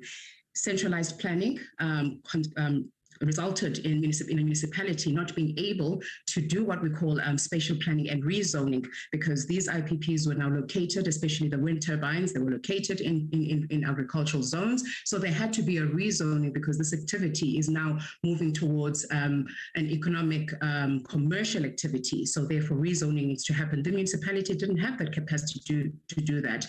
And they weren't able to even determine the bulk infrastructure contributions. So as a consequence of this, once these projects were done, the municipality was actually left with deteriorating infrastructure and insufficient revenue that needed to be collected from these various companies that had constructed these IPPs, because there was a whole lot of heavy traffic volume that was moving in between. And then again, skills planning. The sector department, which was supposed to play a very important role in the province, was education, in conjunction with the economic department in the province, and also nationally roping in the Department of Education. So because of this poor planning, they didn't think about what kind of skills they would need, because Mthanjeni really had a low skills pool when it comes to the high level skills, such as engineers that were going to be needed during that time. And during that time, you found that only councillors were just interested in the job creation, but really not getting into the crux of the matter, where issues needed to be addressed before these IPP projects landed in Mthanjeni. As well, IGR for planning for migration and population influx. Since there weren't a lot of skills available, it meant that a whole lot of population coming outside from DR and all these other towns were going to come in, looking for jobs in the various skills levels. And that increased the population from 34,000 to 45,000, even your low labor skills. People were actually looking for jobs during that time. So there was a huge eruption of informal settlements, something that the municipal manager brought to my attention, that before 2010, they absolutely had no informal settlements in the municipality. But when the project started to unfold, they started seeing an eruption for informal settlements, which really caused a whole lot of disruption in their infrastructure and spatial planning as well, because now there was a demand for high electricity, water, sanitation, solid waste, and housing. And labor broker issues were also another issue that they struggled with, that the Department of Labor couldn't intervene. So what were the implications of this? Yes, as much as there might have been a high demand of these services, such as water sanitation and solid waste removal, but that really didn't translate into a significant revenue generation, because the argument that would come from national government is that they had the possibility of generating more revenue. But instead, what they found themselves in is that there was more demand, but at the same time, the municipality was now starting to record a budget deficit because of the increased expenditure, while the revenue was only growing at 1%, increased expenditure in terms of providing these services. And in the midst of an economic downturn and poverty, Mthanjeni actually found itself in a debt, and to the extent where now they currently sit at 56 million debt owed to Eskom as well. And also not to mention that the reduction of the local government equitable share does not help to alleviate these financial pressures. So again, now the inability of really collecting revenue via the system of redemarcation and rezoning of these IPPs contributed significantly into the dire situation that they were faced with. So in conclusion, what I'm trying to say is that the continuum path dependency on highly centralized planning effects and its policy approaches, starting from the inceptions of the IRP agenda setting, formulation, adoption of the planning, consolidation of capital investments and implementation stages, and excluding local government, really lands local government in a spatial map of municipalities that features these deep socioeconomic inequalities, poor institutional, political, administrative capacity, and IGR systems. So poor intergovernmental relations interface, especially at the beginning in terms of the planning for a development, between national, provincial, and local government structures, which also has the potential of enabling SALGA and Ncop to represent municipalities with their developmental challenges. It leaves municipalities vulnerable due to the negotiation limitations with the private sector, particularly these IPPs, in terms of addressing exactly the kind of resources that would be needed to address the adverse service delivery outcomes, such as the high demands when it comes to housing, water, sanitation, and electricity, and also the local economic development aspect, where these projects only come with a punctuated economic activity that at a later stage, once these projects are finally completed, it leaves the municipality back to square one with a higher unemployment rate, a huge community of migrants who are no longer going to move from that municipality, and also a spatial planning process that has been totally disrupted and landing up municipalities into further debts.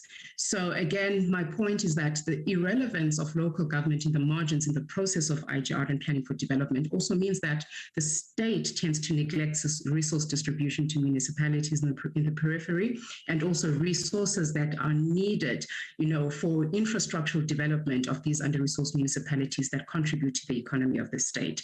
So that is the kind of point that I'm trying to address, that if we continue to see local government as a marginal sphere of government and not take into consideration that local government also doesn't have the capacity to plan and is faced with numerous fiscal challenges, and you dump certain projects on local government without taking them through the process of planning for these projects at the initial beginning stages and the formative stages in order to prepare them for planning for such issues that have emanated over the years, you land up with a scenario such as Mthanjeni municipality that is continuously being cut off from electricity, that has no ability to raise revenues, that has no ability to plan for their spatial development that is needed in the future.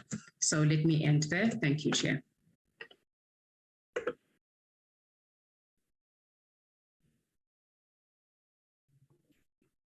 Madam Zo, Dr. Zo,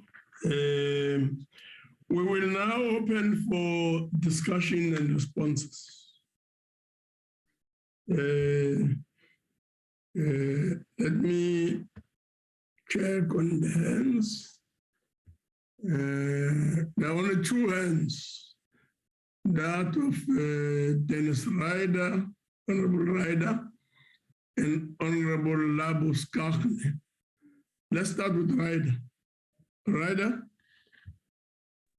Thank you very much, Chairperson. Chair, we already started load shedding here where I am, so I'm not going to turn my video on, please. Chair, again, welcoming the presentations. Chair, now yesterday, when it came time for questions, Dr. Siddle and Dr. Mohale were not given an opportunity. I'm just hoping that all four presenters are given a chance today to respond to the questions, because I think some of the questions overlap a little bit. So if I'm not going to direct questions at any particular person, but if they can possibly please just take note of what I'm saying and perhaps give their inputs, because there's very much an overlap. So I'm going to start perhaps with Ms. Maluleke, and always nice to see you, Auditor General, even though you bring us bad news so often. You know, if a statement is repeated often enough, it becomes a fact. And it's something that we need to guard against. And this was a question I posed yesterday, hoping that Dr. Siddle would have a chance to respond. But I think that all four presenters today may also help me a little bit, because the point that was made by the Auditor General is that the Ncop has oversight over the executive. Now, the question is, do we? And if so, where is that power given? Because if one considers the Constitution, and you look at paragraph 55.2, there's a specific clause giving the National Assembly oversight over the executive. If you then look at paragraph 114.2 of the Constitution, there's specific oversight over the executive given to provincial legislatures. But if you consider clause 68 of the Constitution, which deals with the Ncop, no such power is given. Now, I note that with regularity, we are told we have this oversight, but how do we get it? Where did we get that oversight over the executive?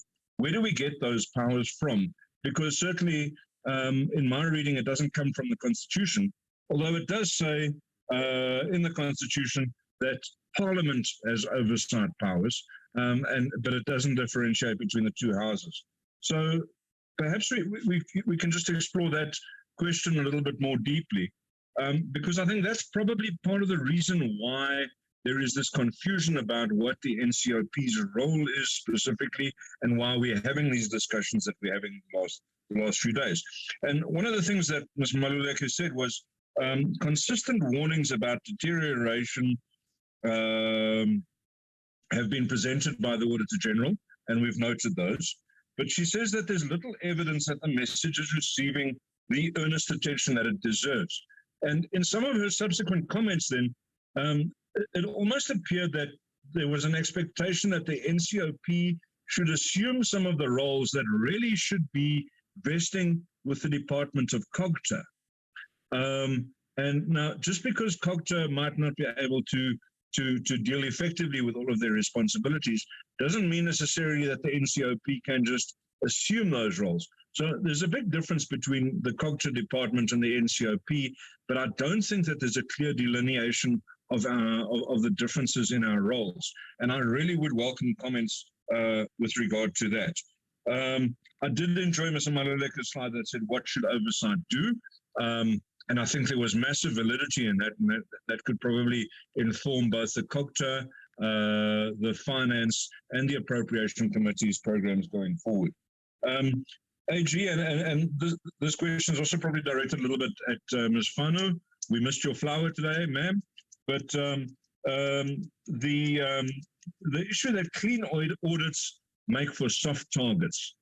And the question I want to put forward is that, you know, in target setting, because of the fact that your clean audit relies on you meeting a high number of your targets, in your target setting, because those targets are set by the municipalities themselves, is it not a case of people starting to err on the side of caution when setting targets and actually setting themselves slightly soft targets in order to achieve the clean audit? That's just a devil's advocate question that I wanted to throw in there, because certainly we don't have oversight over the targets that municipalities set for themselves.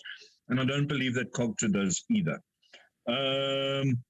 So then, Prof. de Villiers, excellent inputs. The one thing that I wanted to ask about, and again, this goes to the Ncop's role, the Intergovernmental Relations Act. You mentioned that there was space for some adaptation of the Intergovernmental Relations Act and perhaps some updating. But I think it's important for us to note as well that not once in that Intergovernmental Relations Act is the Ncop mentioned. So again, there's no clarification for our role. There's no real framework for us to work towards in terms of the legislation that is laid down. And perhaps that's something that we can also explore is perhaps putting it down more concretely, what the Ncop's role is for IGR.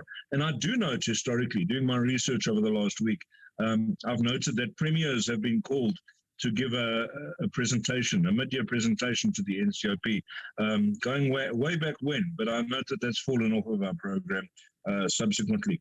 Dr. Nzawa, unfortunately, I missed large chunks of your presentation due to my signal challenges, but I do think that there was massive validity in some of what you said, and of course, you know, standing here and presenting, giving us some real facts. I think as well, though, I would like to hear a little bit more about the practical implementation of oversight and how that works in terms of the legal framework, because I question if we've been given sufficient powers or sufficient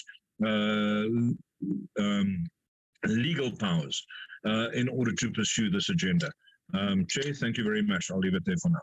Thank you very much. Honorable Lapus-Kagene. Thank you very much, Honorable Chair. I put on my video so that everyone can see me, but I would also put it off now because I am only on my cell phone. I am a little bit challenged with technology at the moment so that I can have proper sound on the side, if you will excuse me for that. I want to agree with my colleague, Honorable Ryder, in the question, and I'm not going to repeat the question on the fact that we as the Ncop have this specific oversight role, and I also understood it that there was a lot of emphasis put on the financial oversight, but in all these discussions, this financial oversight has been taken into way more than only financial oversight. And then linked to that, I would like to know, and the Audit Office also sort of reverted to this, how do they see the difference in the processes between the Ncop and the NA when it comes to oversight on the finances and the annual reports and that kind of thing? Because as it is, I really struggle to understand that if the main focus of the Ncop as envisioned in the Constitution is to represent provinces and to have intergovernmental relationships and specifically represent provinces when it comes to legislation, that we follow the exact same blueprint in the oversight on first financials and then coupled to that service delivery. Specifically, when it comes to how the NA is being put together and the numbers in the NA, and how the Ncop, the numbers in the Ncop, we are functioning in clusters.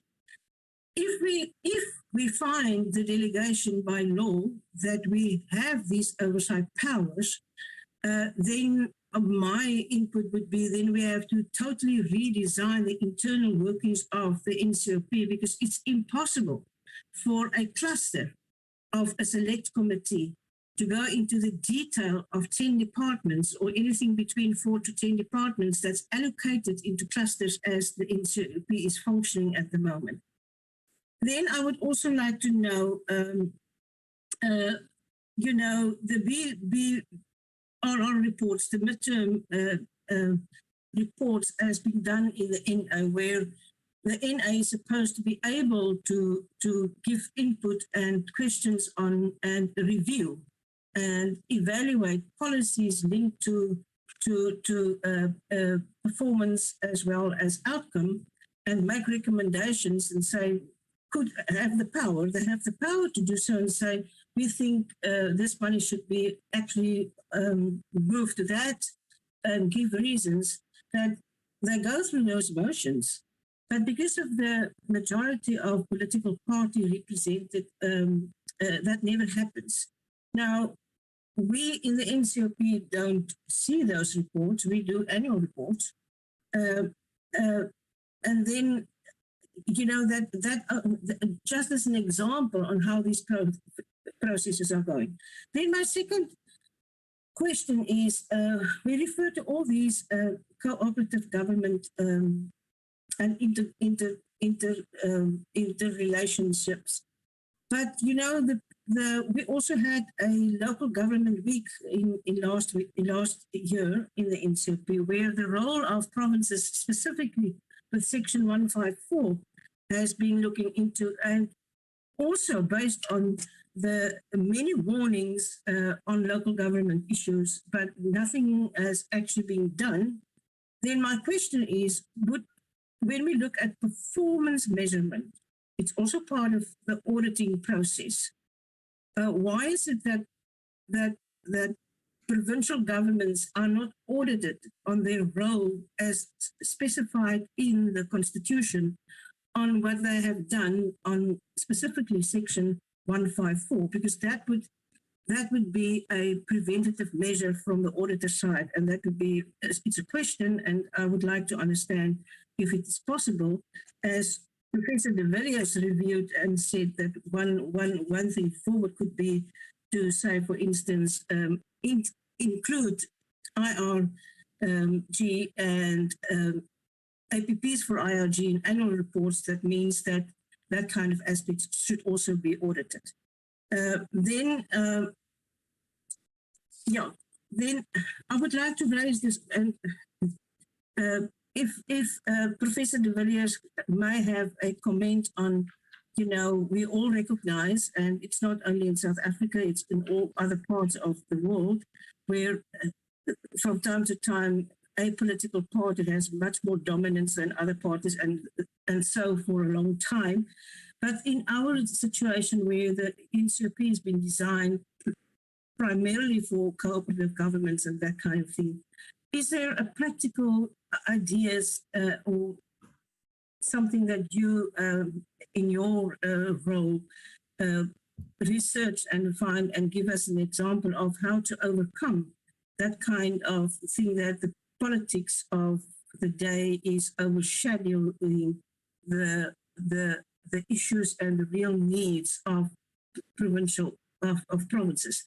And I refer here to, and it's not the subject of discussion today, but we know the number of legislations and the time and the money that's been spent in provinces with taking the legislation for public hearings, all 76, and how little amendments are being done on legislation in the Ncrp.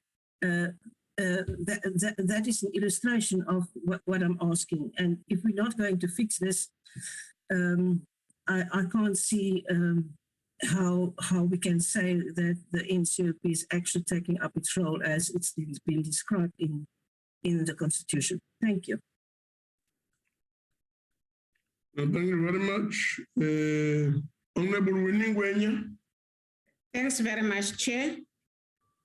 And good morning to the members. And thank you for the presentation.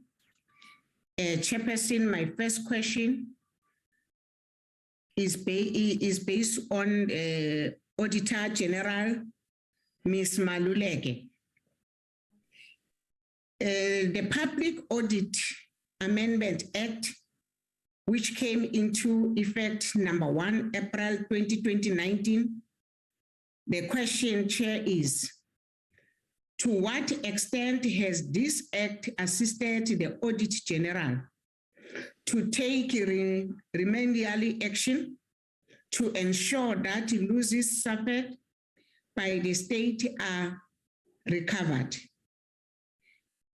Second, Chair, to Ms. Maluleka again, I wanted to check that has the Auditor General conduct roadshow to provinces as part of raising awareness to municipality and provinces about the content and importance of the comply with the Public Audit Amendment Act.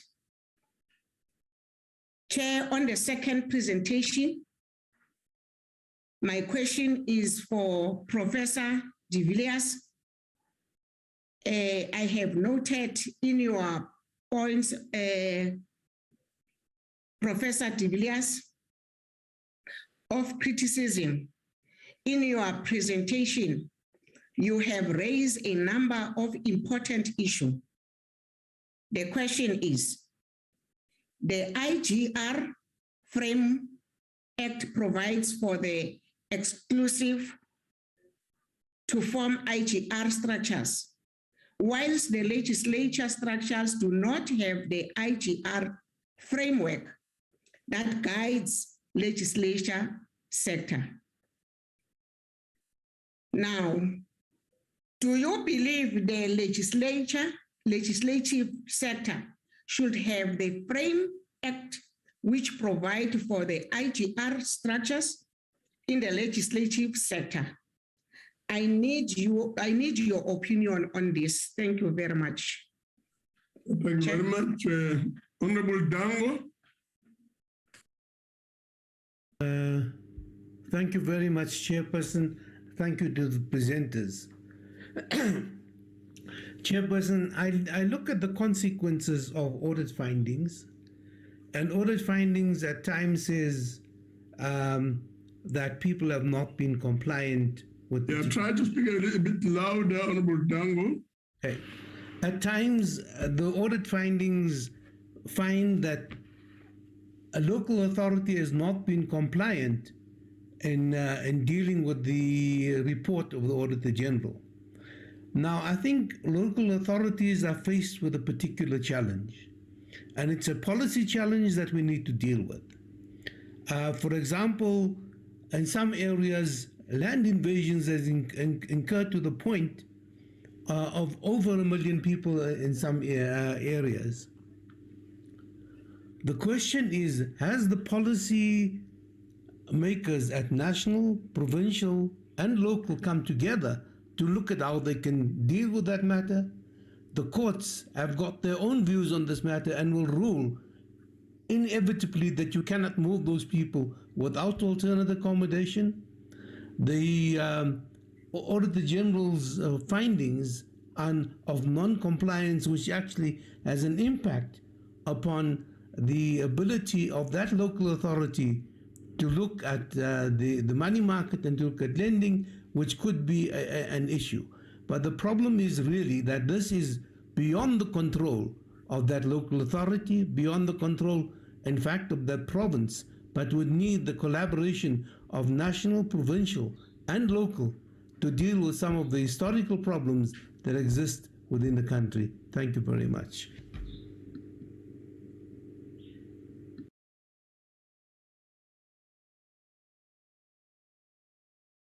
Thank you very much, Honorable Dango.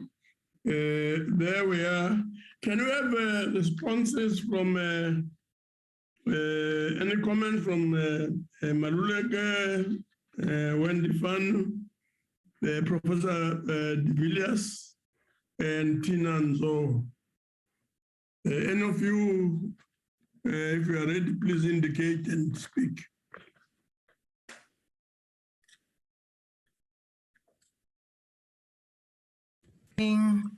Good morning, Chairperson. My name is Feze Kabaliso from the Auditor General.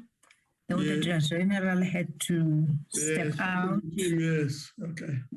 Yes, thank you, Chair. We will respond on some of the questions that the members have asked pointedly, and we will theme the questions. On the questions of the Ncop role in terms of oversight, we are proposing solutions on the basis of IGR and the basis of how we have read the role that the Ncop can take in terms of oversight. And it is clearly not stipulated. We are often asked, AG, how can we approach this?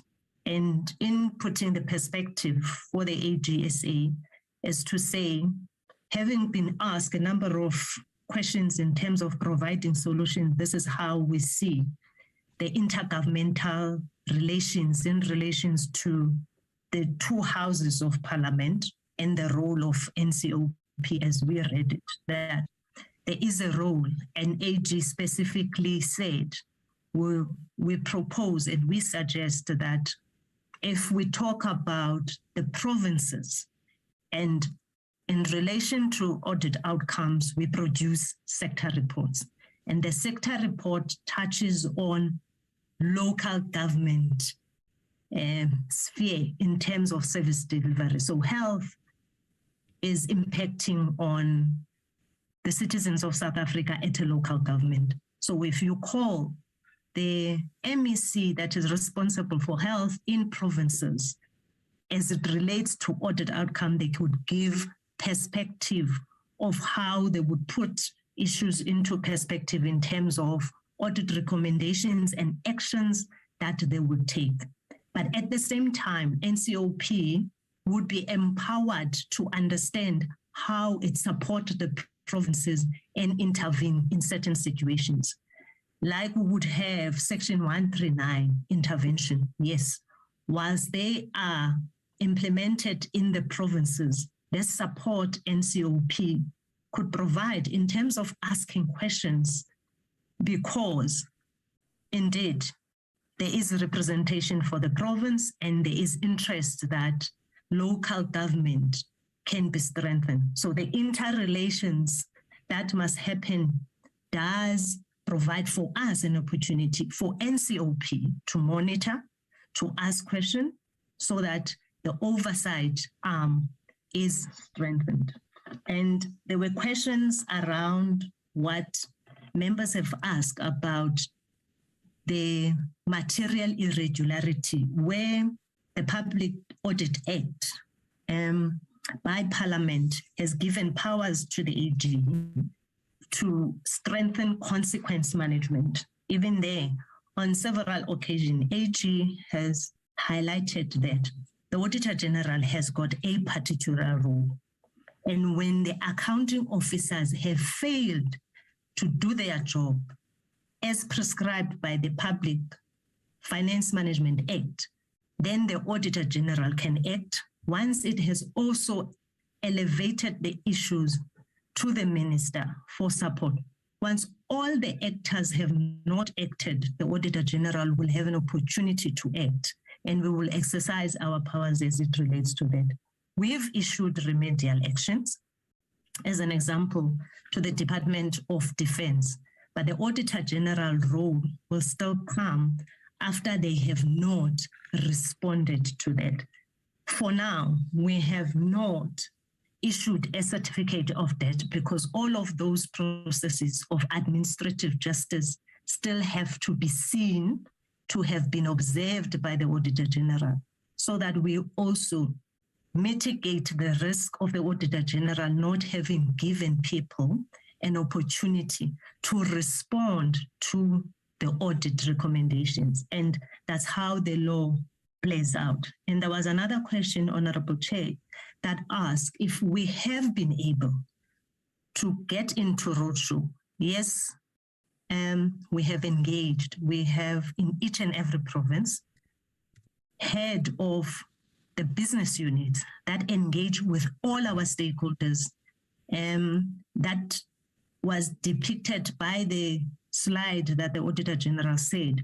We interact with all our stakeholders, from the Minister, MECs, mayors, the speakers, accounting officers, and their teams, to talk about audit outcomes, to talk about the implications of the amendment of the PAA, which talks about the material irregularity. We have engaged with all our stakeholders, and our programs continues to engage with our stakeholders on a quarterly or semester basis, talking about this, including providing preventative guides to say, we've made this kind of audit recommendations to prevent this so that it doesn't reoccur. Here's a solution that, if implemented, will assist to have a strong internal control. When you have not done it again, we give you an opportunity to go and look at your information and said, before you compile your financial statement, these are the things, accounting officer, you could correct. And I think by that, Honorable Chair, I've highlighted the questions that came out pointed and the Auditor General. And at a policy level, the Auditor General does not engage with it. Rather, we audit what the policies say must be done in terms of accounting. And thank you, Honorable Chair. Thank you very much. Any other response?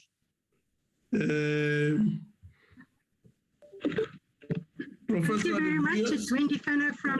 Professor, yeah.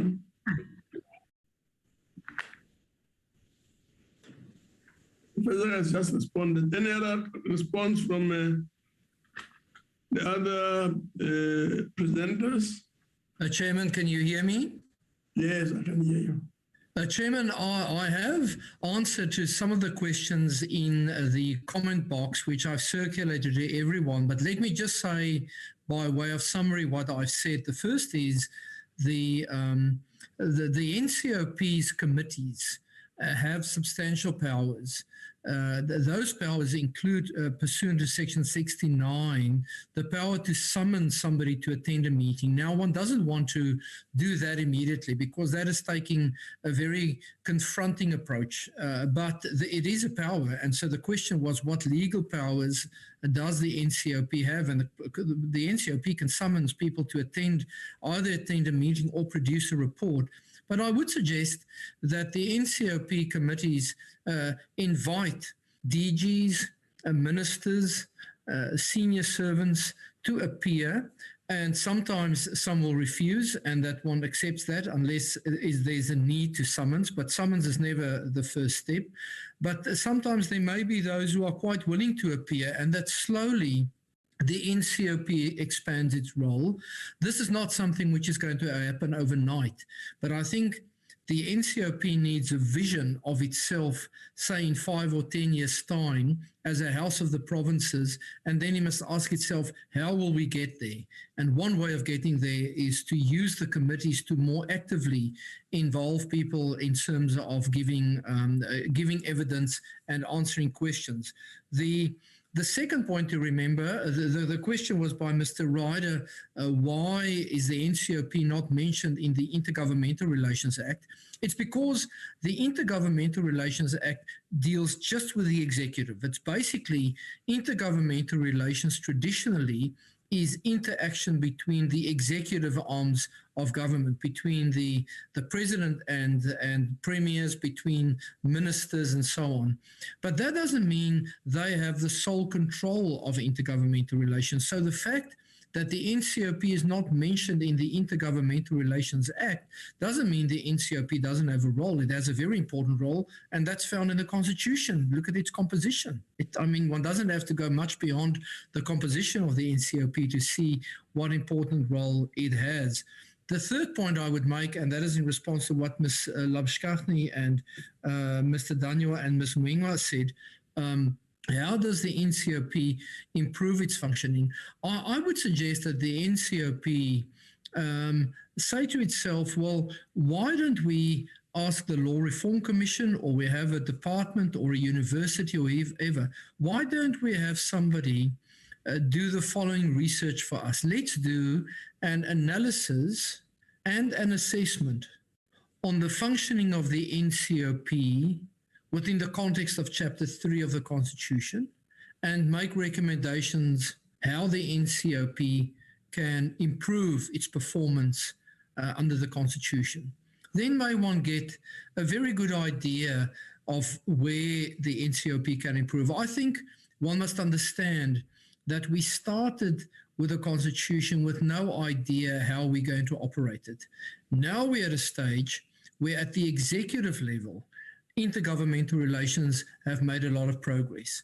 And so it's quite logical to say now, okay, what can the Ncrp do in terms of Chapter 3 to better perform its functions? And then we'll see where that leads one to. That's my input, Chair. Thank you.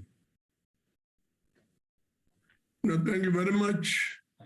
Any other comment? Chairperson, it's Wendy Fanno from National Treasury. If I can just deal with the question about the audits and clean audits. The question was posed whether soft targets are set so as to get a clean audit. And what does a clean audit tell you? A clean audit tells you generally that a municipality is well run. What is important in addition to that is the performance targets that's set. And the performance target set for service delivery is critically important because you can have a municipality, for example, or a province, for example, that's very well managed financially, but the service delivery is not necessarily then at the required level. So you need to look at more indicators than just the audit outcomes. You also need to look at the targets set and whether those are realistic. And as correctly pointed out, it must be progressive and it must take into account that it does take time to, for example, if there's 5% service delivery, to move it up to 20%. It will take time, but it doesn't help if the target's always set at 5%. So it is important that you look at other criteria than just financial to determine whether province is well managed or municipality is well managed. So it's a critical point that has been raised. Thank you. Thank you very much. Honorable members, thank you very much to the presenters. Again, your participation and contribution has been truly appreciated and has a great deal to take our discussion to an appropriate level. Having said that, the time now, according to my watch, is 25 past 12. If members agree, we can come back, break for lunch now, and come back at exactly 1300 hours at 1 p.m. Will everyone be happy with that? Happiness. 1 p.m., 1300 hours. We're happy, Chair. Recording stopped. Thank you very much. On that note, then we should adjourn the meeting and convene again at 1300 hours. Thank you very much. Thanks, Chair.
will chair this session going forward.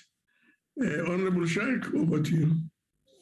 Thank you very much. Recording in progress. And greetings to yourself. Greetings to the Minister of Copta, the House Chairperson, the Chief Whip, and all honorable members, permanent and special delegates, our panelists, and everybody else that is on this platform. As the Chair has indicated, this is the final session of the workshop under the theme, Taking a Lead in Advancing Cooperative Governance in Intergovernmental Relations.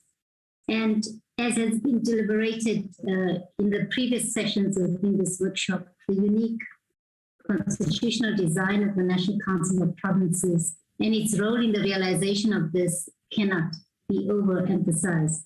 This session, honorable members, is divided into two parts, focusing on the lessons and the future application, as well as provincial perspectives on the role of the National Council of Province to address structural tensions in cooperative governance and intergovernmental relations. Having provinces also present their unique perspectives on this platform further emphasize the unique design of the National Council of Provinces. I think in terms of the program,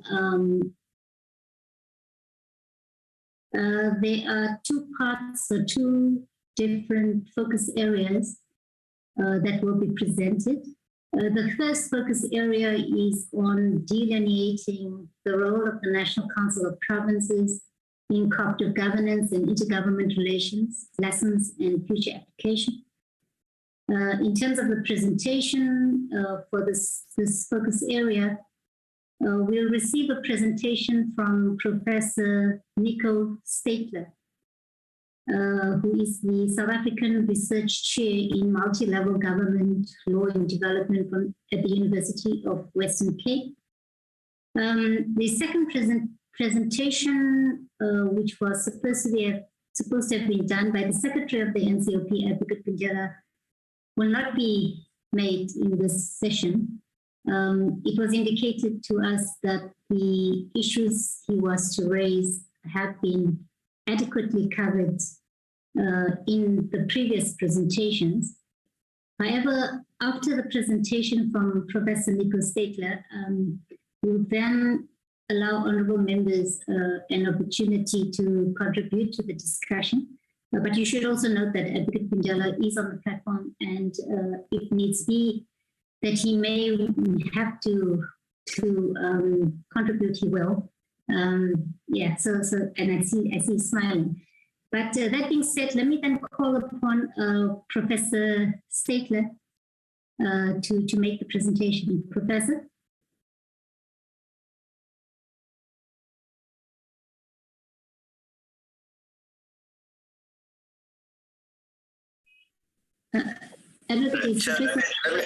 Chair, let me just confirm if Professor Nico Statler is on the platform. I've been trying to get hold of him, but I couldn't. I do not see his name appearing here. If you just give me a picture. Okay. I think it will be important to get that presentation before we move on to the next session, which focuses more on provincial perspectives. And Advocate, maybe you would confirm if the MEC from the Free State, as well as the head of department from Gauteng, are also on the platform. Chair, Professor Nico Statler will be joining just now, and I would propose perhaps that we proceed with him before we proceed to the next session. Okay. If the chairperson can just indulge Professor Nico Statler for a minute. We do apologize for that inconvenience, Chair.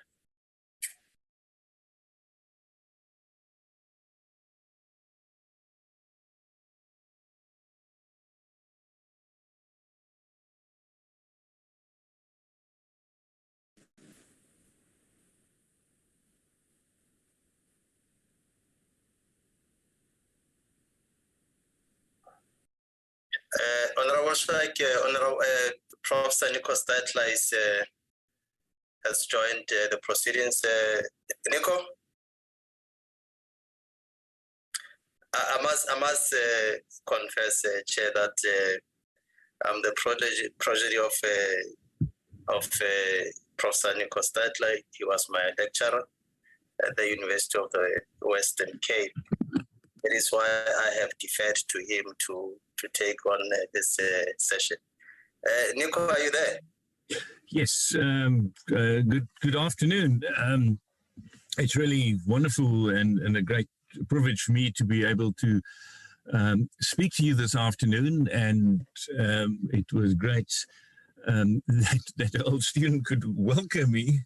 It is very assuring and make me very proud that our students are, now in important places, and hopefully some of the teachings that we did way back on intergovernmental relations and cooperative government is bearing fruit. So my brief was to look at delineating the role of the Ncop in cooperative governance and intergovernmental relations, and some lessons and future applications. Okay, could we get the next slide? Right. Let me start with just a few basic notions and to show where I'm coming from and that we're on the same page. My first point is that the Ncop, and as you've discussed over the past day and a half, is truly an intergovernmental relations institution. It's designed to be so. It performs that function, and it goes to its very core, because it's typically of constitutional arrangements in federal and in hybrid federations that there is a second house. And that second house in Parliament represents sub-national governments in the national legislature. And the aim is, and we're very clear in our constitution in section 44, that it is there that the interest of provinces are placed on the table, it's discussed, and it plays various roles about in lawmaking, but also much broader. So in our system of cooperative government, the Ncop presents and asserts provincial interest in Parliament.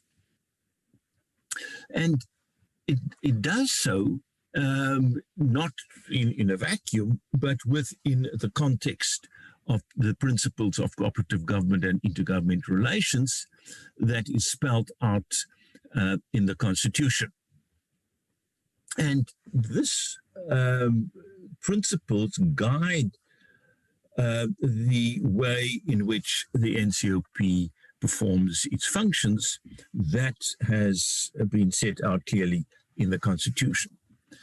Now, we usually associate the Ncop with lawmaking, and as you well aware and have been instructed, the lawmaking takes place then in two ways. The one is your so-called 76 procedure, which deals with legislation that affects the interest of provinces, and it's been broadly interpreted by the Constitution.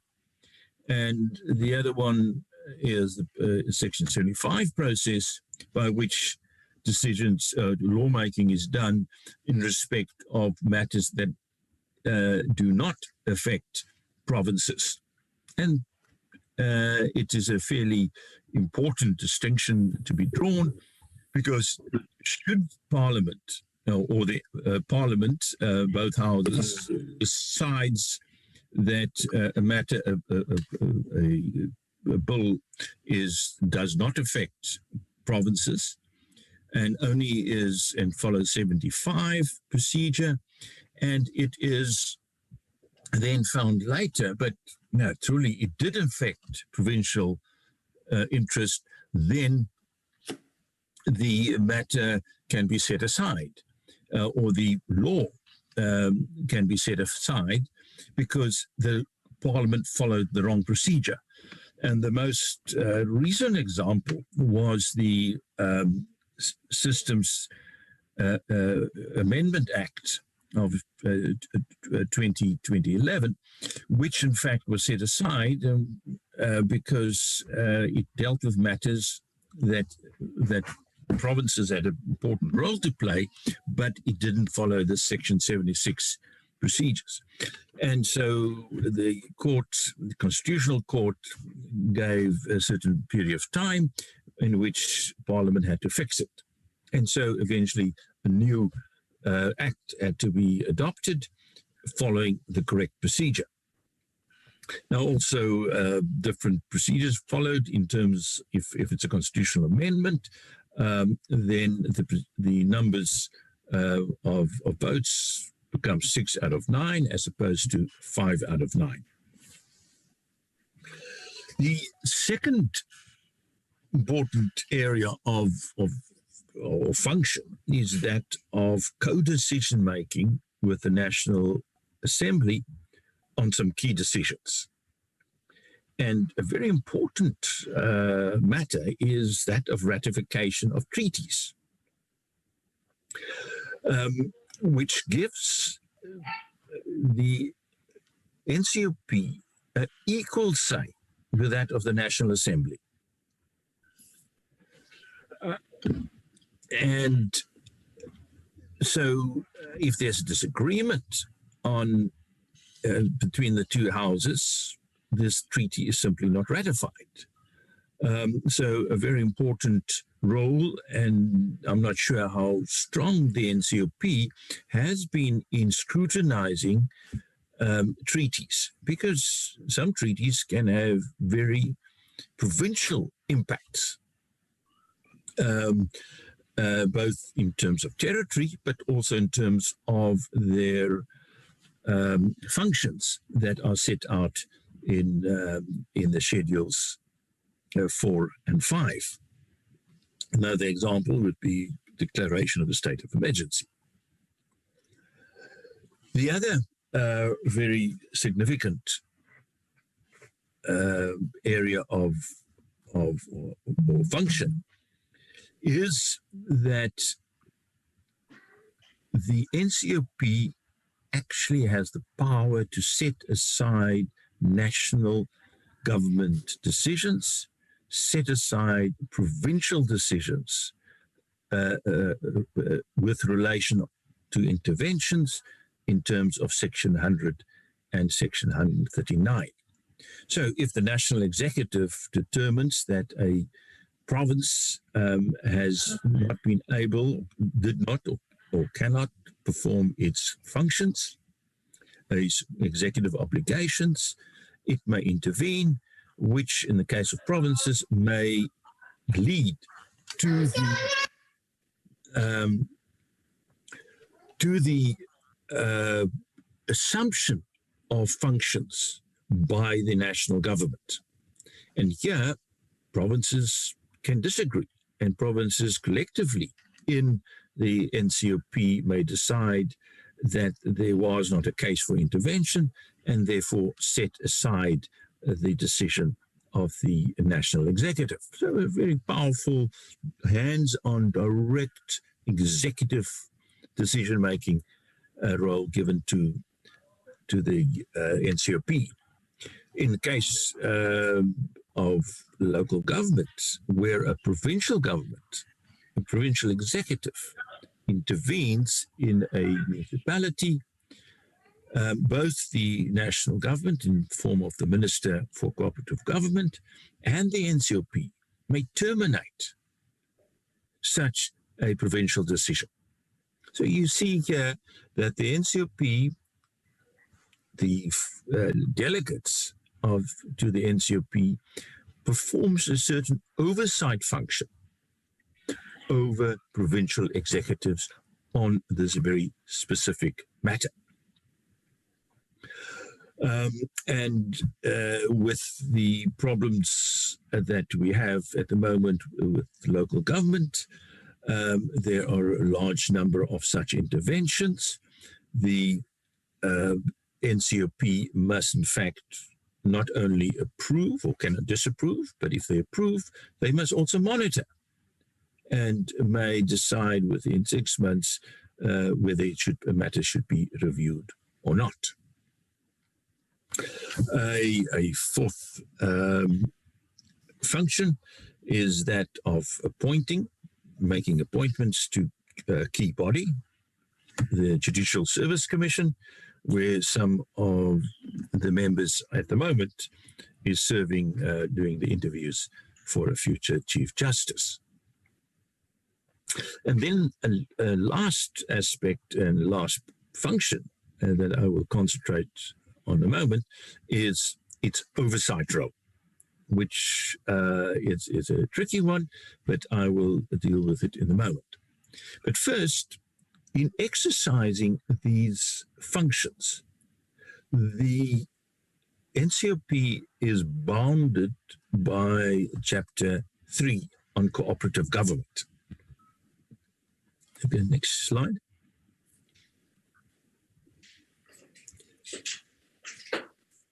Could we get the next slide? Okay. So Chapter 3 sets out a set of principles on cooperative government and intergovernmental relations. And it really reflects the two aspects or three aspects of our system of government. That the three spheres of government are distinctive, interrelated, and interdependent. And one set of the principles of intergovernmental relations are the assertion of the distinctiveness of each sphere of government. So the section 41 says the powers as defined by the Constitution for the three spheres of government must be protected. So you can define the powers of the three spheres, their distinctive powers, by looking at what the Constitution says, and that should be asserted.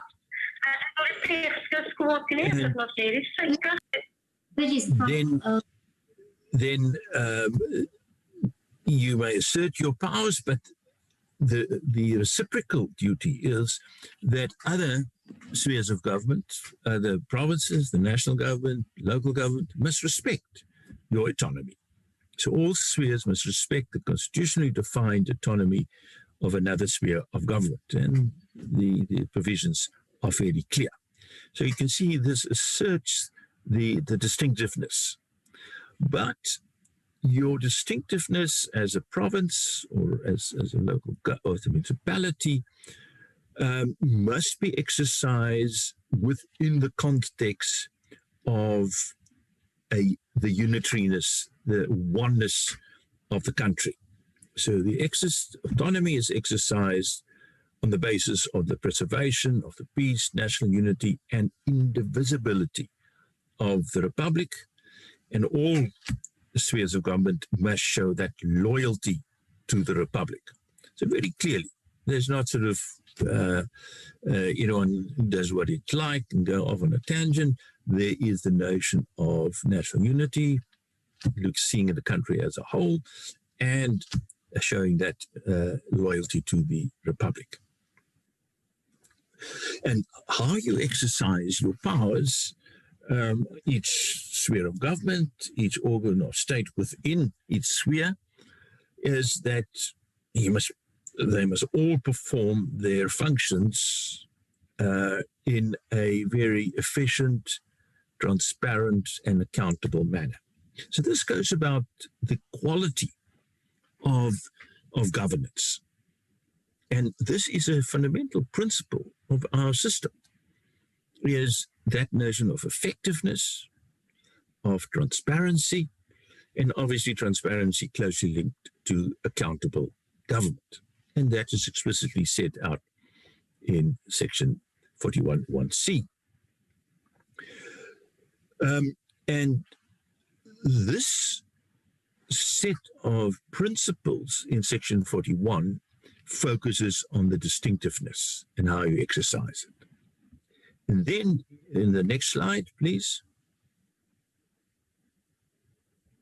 you look at the interdependent and interrelated spheres of government. I would usually talk about interdependent as cooperative government, and interrelated relates to the supervisory hierarchical nature of between the different levels of government. National government overseeing local provinces again overseeing local government. And here we very explicitly, and I must say across the world, this has been the best formulated set of principles, and you see it copy and pasted into numerous other constitutions across the world, because although it developed in other countries through some court decisions, here we've been able to capture it, and you can read it in the Kenyan constitution, in the Zimbabwean constitution, in the Zambian constitution, and even further afield. So it is the notion of fostering friendly relations, supporting and assisting one another, informing and consultation, coordinating actions and legislation, and adhering to agreed procedures. And then the principle, or important one in practice, avoiding legal proceedings against one another. And here, if a sphere of or organ of state within a sphere litigates against another, say one province against another, or a province against the national government, or a local government against a province, they must seek to avoid going to court. And the aim here is that parties must seek political compromises. It is not just negotiating on the steps of the court, but it is to fundamentally review their position and say, well, we have to work together for the future. We have to build constructive relationships. Can we actually solve it politically without the assistance of the court? And this comes back later in an important matter that I will raise. Next slide, please. Now, I want to return to the Ncrp's oversight role. Like the National Assembly, it plays an oversight role. And we see that very clearly spelled out in section 92, subsection 2. Members of the cabinet are accountable collectively and individually to Parliament for the exercise of their powers and the performance of their functions. So Parliament is defined as comprising of the National Assembly and the Ncop. So there's a clear accountability relationship of the national executive to the Ncop. And the Ncop has got its ways and means to do so. The Ncop or any of its committees may summon any person to appear before it to give evidence on oath or affirmation or to produce documents. And there's a list of matters in section 69 which give them the tools by which to assert this accountability relationship. But now the question becomes a bit complex. What is the sanctioning power of the Ncop? And we have to compare that with the National Assembly. In terms of our constitutional theory, the president is elected by the National Assembly, the president appoints a cabinet, and that cabinet and the president is accountable to the National Assembly. And should they lose the confidence of the National Assembly, they may be replaced. So the motion of no confidence, a key element of it. So there's a real sanction of holding to account the National Executive through the National Assembly, through their power of appointment and dismissal. Now, what does the Ncop have a similar power as the National Assembly? And of course, the answer is no. The Ncop plays no role in the appointment of president or the election of the president, nor of the executive cabinet. So it has not got that sanction of the National Assembly. But it's still, the National Executive is accountable to the Ncop. And what will then be the sanction that the Ncop can use if it's dissatisfied with the answers it gets from a minister, a report that is filed from a department, and so on. And so the argument is that it has soft sanctions, censure, political pressure, but obviously this is not the same as the sanction of a motion of no confidence. Now I want to take the matter slightly further now, and it's an issue that the Ncop has grappled with in the past. Can it call a premier of a province to appear before it and account to it, to the Ncop, about why things are going wrong? And in some provinces, things have gone badly wrong, and it even called for interventions that occurred.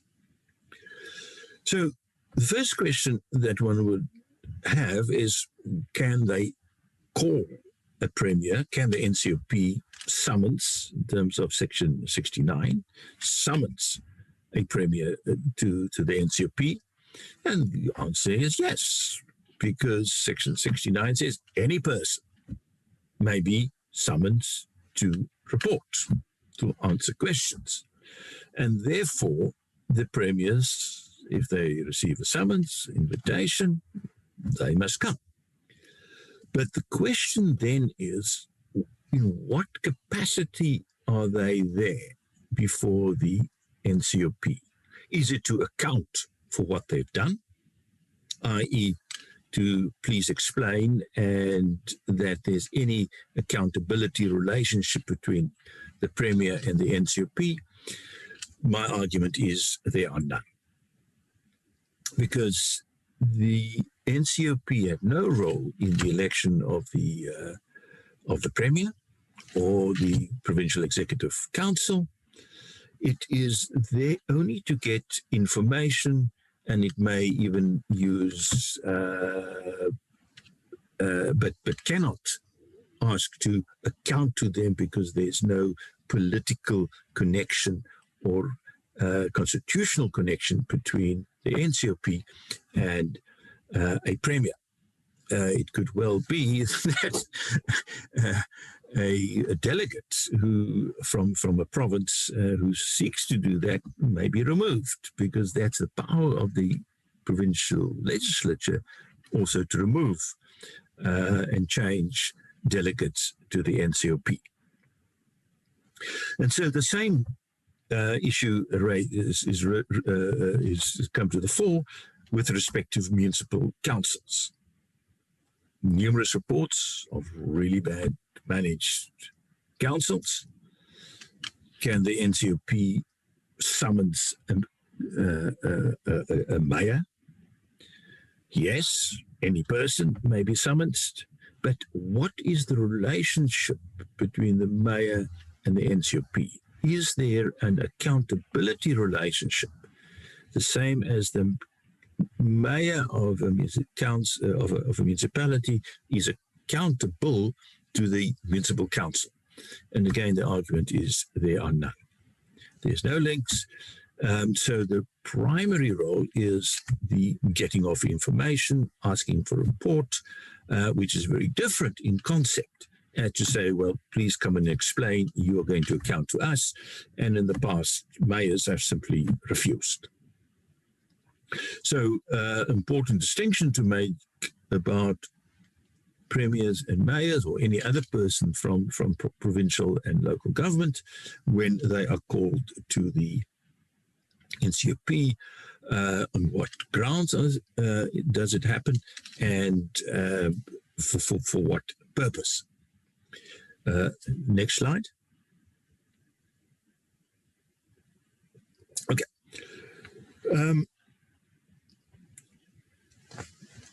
When we now look at the role that the Ncrp plays in terms of its oversight role, is I want to highlight some area which I think needs some prominence.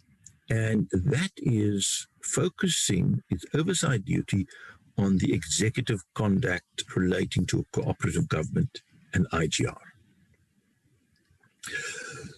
I started off by saying is that the Ncrp is the paramount IGR institution in the legislative sphere. It's a body in its very DNA is an intergovernmental body. And by being composed of provinces and organized local government, it is the best place to oversee how the executive, IGR and cooperative government are conducted. And it can hold the national government to account how it performs its role in cooperative government. So what I'm saying here is the Ncrp may hold any minister to account about how he performs its functions in education or health, but there is an area where the national minister and the provinces have to work together, cooperate, coordinate, and that area, I think, is a very important area on which oversight could focus. So there are a number of institutions to which the national government is a party that performs and is synonymous with our system of cooperative government. So the presidency, key role, and with its COCTA on the President's Coordinating Council, which comprises of the President and a few ministers, all the premiers, and then the chair of SALGA. So here's a body that is the apex of our cooperative government system, of our IGR system. And clearly, how it performs is vital, how all of government, to give a coherent system of government to South Africa, to the Republic, is performed, and that should form a focus of oversight.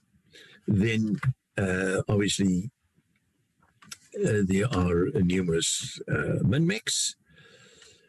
The other institution that's important is the Department of Cooperative Governance, in Section 46 of the Intergovernmental Relations Framework Act.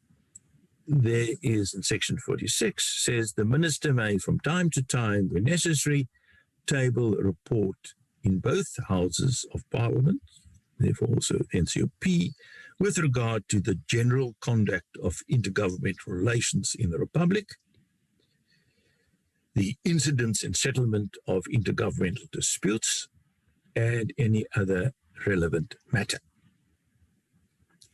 Now, here is the opportunity to provide a report, an overview about intergovernmental relations in South Africa. And I'm sorry to say, but this section has not often been used. Very few reports has been tabled so that the Ncrp can interrogate, are there hitches? Are there bottlenecks? What are they? Because it really focuses on how well government as a whole in the country works. And we've heard the importance of a whole of government approach, coordination, cooperation, but somebody must oversee it, must see that it works. And here my argument is that Ncrp could play an instrumental role in its success.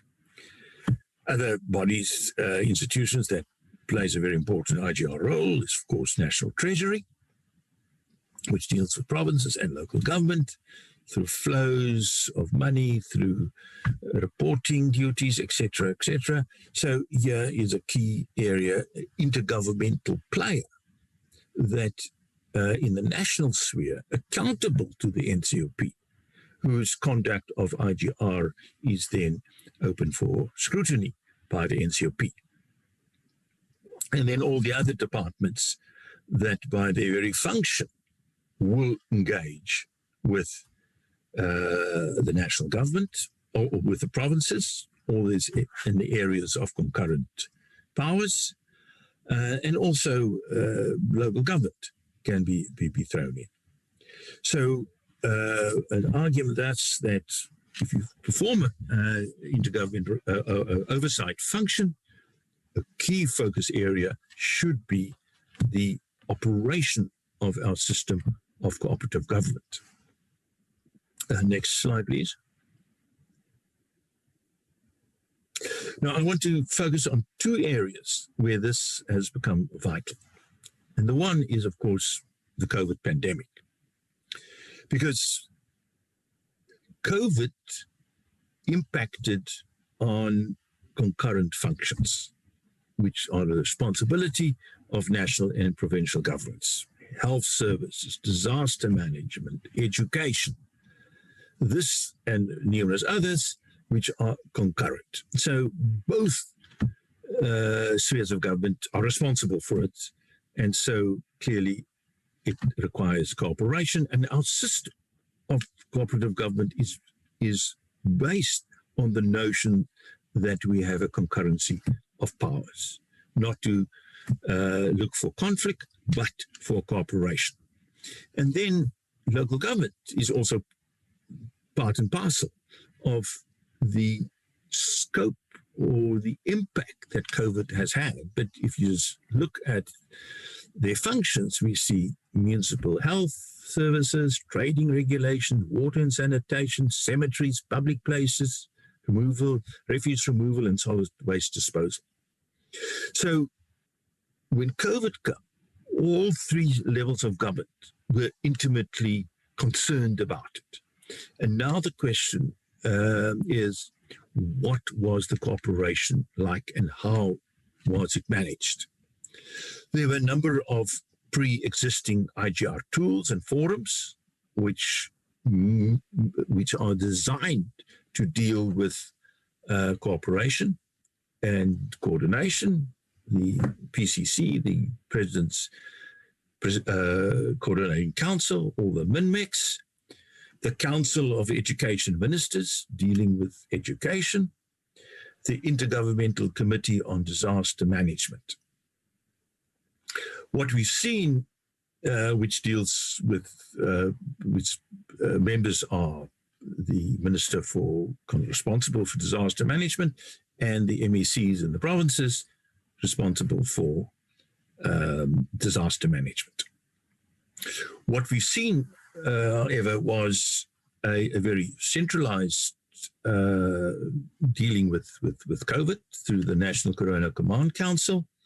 And then if we look carefully at the notices and the statements by the President, it was often after consultation with the PCC. Sometimes they only got consulted after a decision is made. But it's a very important relationship about how the PCC, as the apex coordinating body, apex IGR structure, should play a role in this coordination. If you could look at an example like the Council for Education Ministers, there you see really how cooperative government should work and did work in practice. Decisions was given by the Minister of Education, say, we, the Council of Education, decided, and then agreement of all about when schools open, what school feeding should be, what are the protocols, etc., etc. So a very strong example of how it could work and did work very well during COVID. Example where it didn't work was the Intergovernmental Committee on Disaster Management, which should comprise of the minister responsible for disaster management and the MSCs for disaster management. They didn't feature as far as my knowledge stretches. Now, my question then is, how did the Ncrp play a role in overseeing how cooperation on these vital areas occurred? If there were problems, how could it be addressed? Because they can call into account through the national government how cooperation with provinces did occur, and also how should it occur. So a key area that we are continuing with. Obviously, the Ncrp has got an important role in overseeing and keeping calling to account the national government about dealing with COVID with its partners in provinces and local government. Next slide.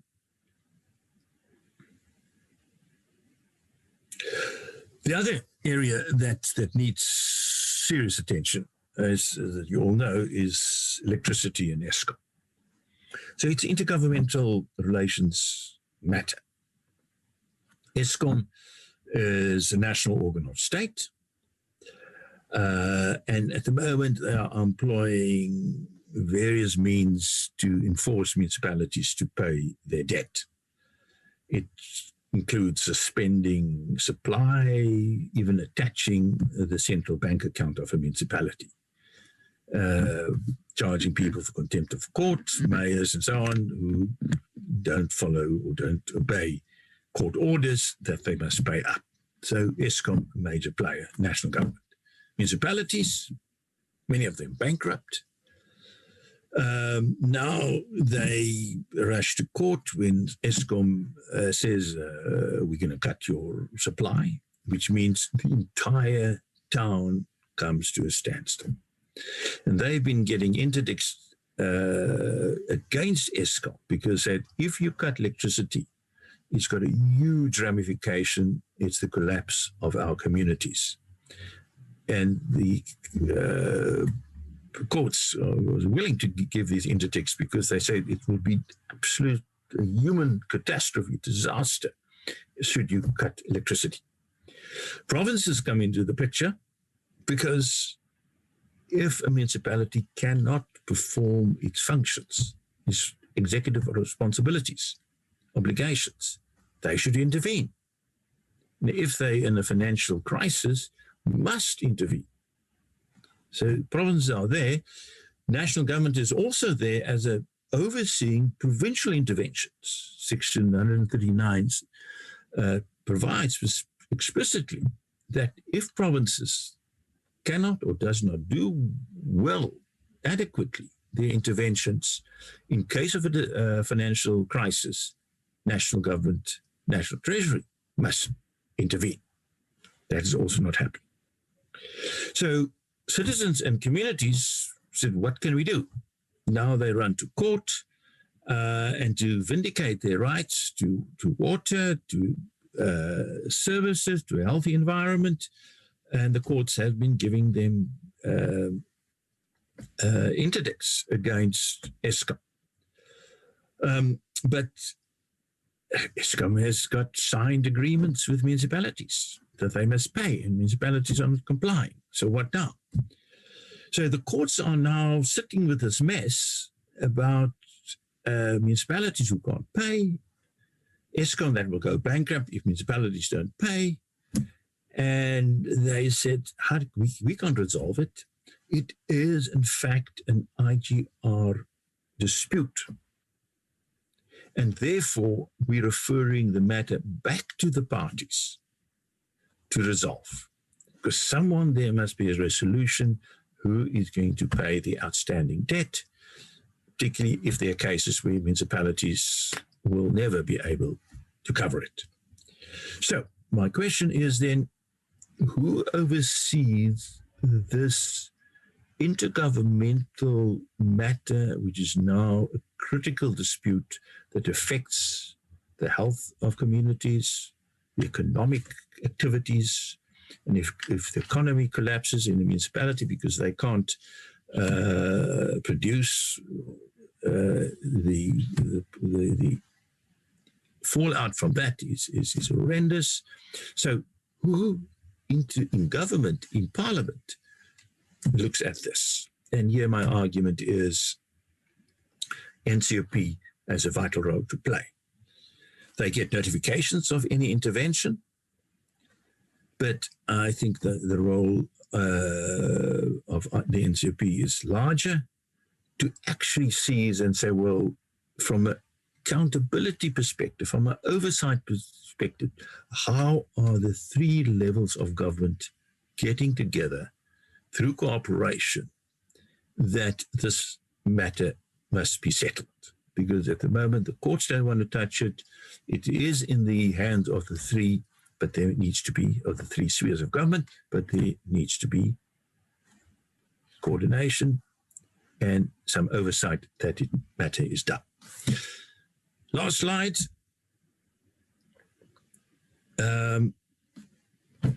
My view is the Ncrp must clearly identify its roles, focus obviously on the key issues confronting South Africa, and one is COVID, and the one is electricity supply to municipalities, just two, and that it performs this oversight function regarding IGR and cooperative government as a focal area to say, how can we assist through holding national government accountable to an effective, coherent government in the country as a whole?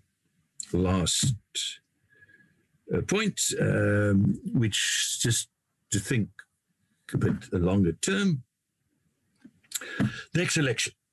We had election, local government election, and we see now that the majority party may not be the majority in 2026. Sorry, earlier. When is the next election? And if that happens, and the majority party still retains control over a number of provinces, you will see that the Ncrp will play a vastly different role. Because now there could maybe a difference between the NA and the Ncrp, and that will affect lawmaking, constitutional amendments, international relations, and the reviewing of executive decisions. So it will be then, not 2026, but 2023? It's not next year. Okay, but there is a very interesting future and role for the Ncrp. Thank you. Sorry, with Biddle. Thank you very much, Professor. I'm not sure at what point you got off the platform, but if you were not there when you were welcome, welcome once again. But thank you very much, Prof, for making time to make this presentation to the Ncop. And I think among some of the issues that you raised, you do bring into perspective the Ncop oversight role, issues around demanding accountability and sanctioning power, but also your contributions around highlighting specific areas where the Ncop should play a role in oversight in terms of intergovernmental relations and cooperative governance. I think that being said, honorable members, it's time for you, if you have any contributions that you would like to make to this discussion and or questions that you may have. If you can perhaps indicate through the raise your hand function.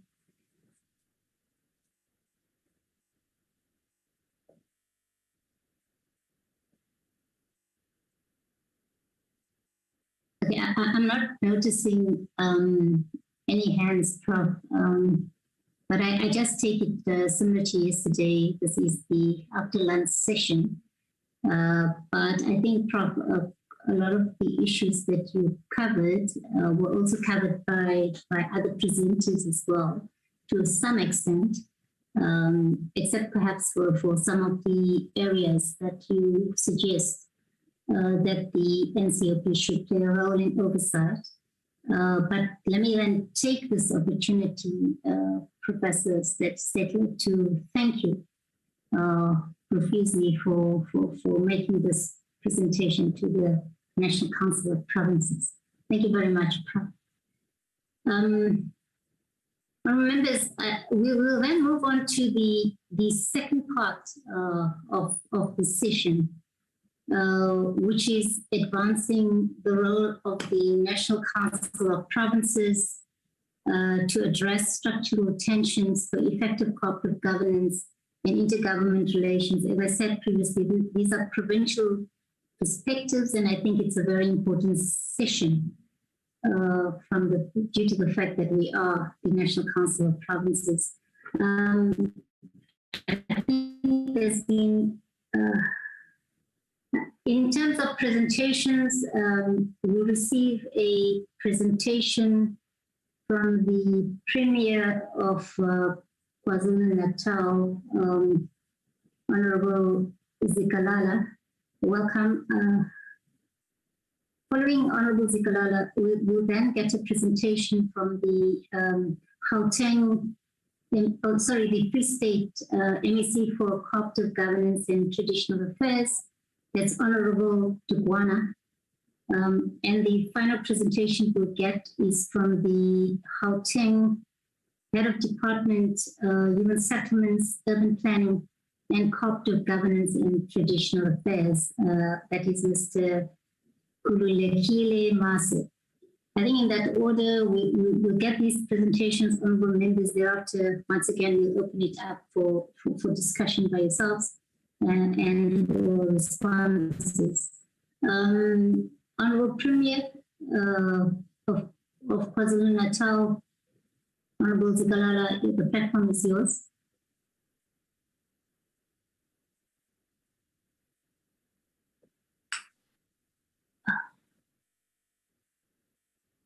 Okay, I think the Premier, the MEC Maile did send in an apology. I've seen an apology. Thank you. Okay. Now, the Premier from KwaZulu-Natal, I understand, is still logging on. I think in that case, perhaps is the MEC for COPTA from the Free State on the platform?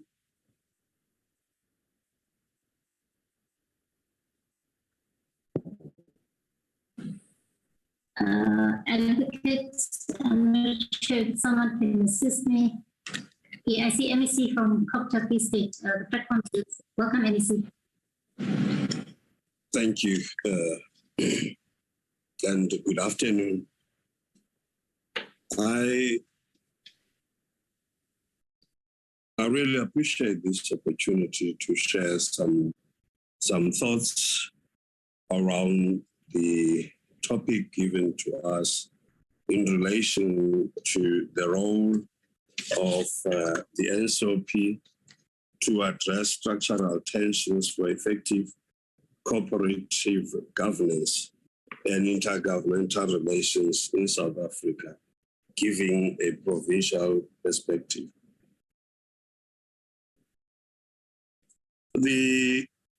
Our Constitution bestows a very special role on the National Council of Provinces, namely that of championing the principles of cooperative government and strengthening intergovernmental relations.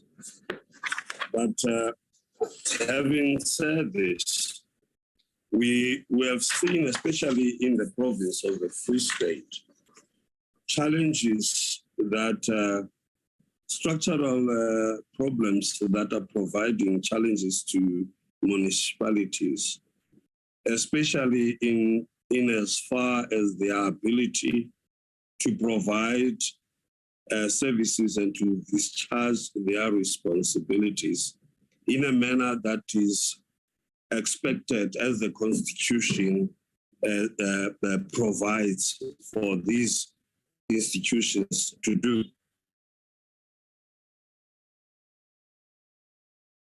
That are faced by these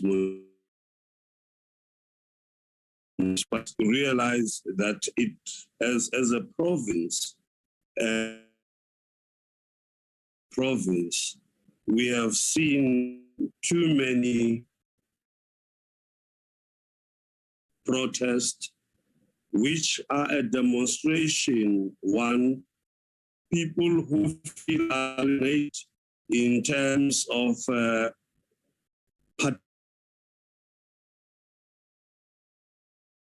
being passive recipients of these services. And these are people who believe that they can play a meaningful role if given an opportunity to do so. And we believe that the Ncop is positioned strategically to be able to bring all these spheres together in order to ensure that as they provide these services, the people are not left alone. But how the Ncop empowered to play such a role in terms of ensuring that its focus is intergovernmental relations and cooperative governance, but also extended in ensuring that the people themselves are actively involved in what is happening in our provinces. But having said that, I strongly believe that the purpose of a system of intergovernmental relations is to promote cooperative decision-making and to ensure that the execution of these policies happens through effective flow of communication. And this will not exist if it is only between and among the spheres of government, in the exclusion of the people who are affected by these decisions. And it is with this in mind that the relevant question must be asked as the role that could be played by the Ncop in addressing these tensions for effective cooperative governance to prevail, especially in provinces such as the Free State. As we coordinate our priorities and budget across these different sectors and preventing the disputes and conflicts between the spheres, it is very important to locate properly the role of the Ncop in relation to what has been introduced now as the district developmental model. And this provides an opportunity in our case as a province of the Free State to ensure that the province is able to foster an effective intergovernmental relation in order to provide an efficient and a coherent government to the province of the Free State and its people. Without this model being brought to function or to bear, it not for us to deal with challenges that are faced in smaller municipalities that have no revenue base, that have no other streams of income, and that are expected to provide and extend services to the people. And this has created many challenges for the people. And I say people are losing hope in what we call government of the people, by the people. And they're realizing that we, as politicians, we are actually accused of providing or bringing about promises that are difficult to be met. But I believe that it is in dealing with these structural tensions for effective cooperative governance to take place. But in this case, the question that one asks is how then, as we look into the introduction, as I said, of this DDM, bring in the role of the Ncop to bear, so that the Ncop, as this house is structured to ensure the proper representation of provinces, as well as organized local government. But the question also that is very important is it not proper at some stage to provide an opportunity for this organized, organized local government institution like SALGA to be effectively involved in terms of voting, being given the voting rights also, and in the Ncop, especially as it represents a very important sphere of government, in this case, local government. And these issues bring to the fore the reason that the Constitution of South Africa, which actually provides the following in fact, that the three spheres of government are founded in South Africa, are founded on the principle of cooperative government.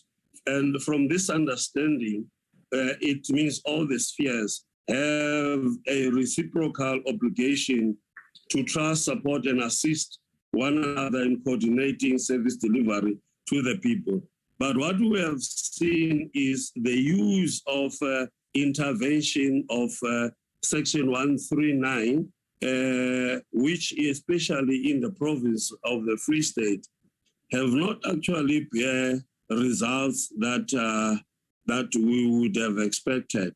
And this brings the issue to what then do we need to do, because in what we have been doing as the province and the Ncop, as in making sure that we intervene, it has been about using Section 139 instead of also dealing with 154, Section 154, which actually provides that national and the province monitor and provide adequate support to local government. And this question is brought to this workshop for the Ncop, especially as it deals with all these requests for intervention, that the entry point in terms of helping these municipalities should not necessarily be Section 139 without having done what what is expected in terms of assisting these municipalities. So the cooperative governance is the heartbeat of our system of multi-level governance. Its main purpose is to provide for a coherent and seamless delivery of services. In the context of the Ncop, its main purpose is to provide policy certainty and coherent policy development and implementation. And we believe this can also help in the realization of this DDM model, this district development model in practice, and ensuring that it works, and that would actually bring to practically the intergovernmental system to bid.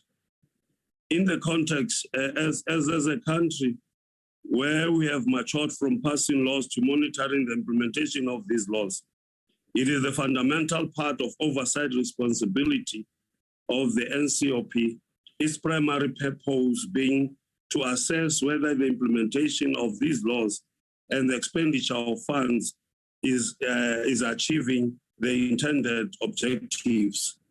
Effective delivery of services and transformation can only happen if initial goals are attained. Therefore, poor implementation of laws and non-delivery of services inhibit transformation.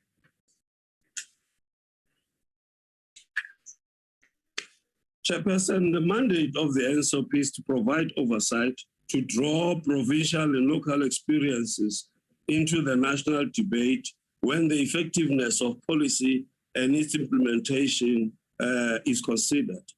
It is with this in mind that we draw the plight of many of our communities in the Free State, which, as I've said, have no, do not even believe that they would be able in themselves to provide the services that are expected to our own people as they exist as municipality. So it is therefore very important that the Ncop should actually look into this matter and provide better opportunities for us to enable, as we use the DDM model, model to ensure that our municipalities are able to bring together and provide a better service to our people. When Provincial Executive Council decides to place a municipality under Section 139, it is required, amongst others, by the legislation to inform the Ncop for approval within 180 days. However, this is not always the case.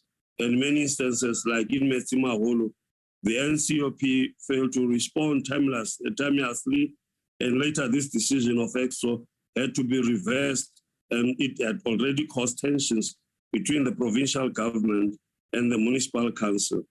And it created wrong impression between government and the community.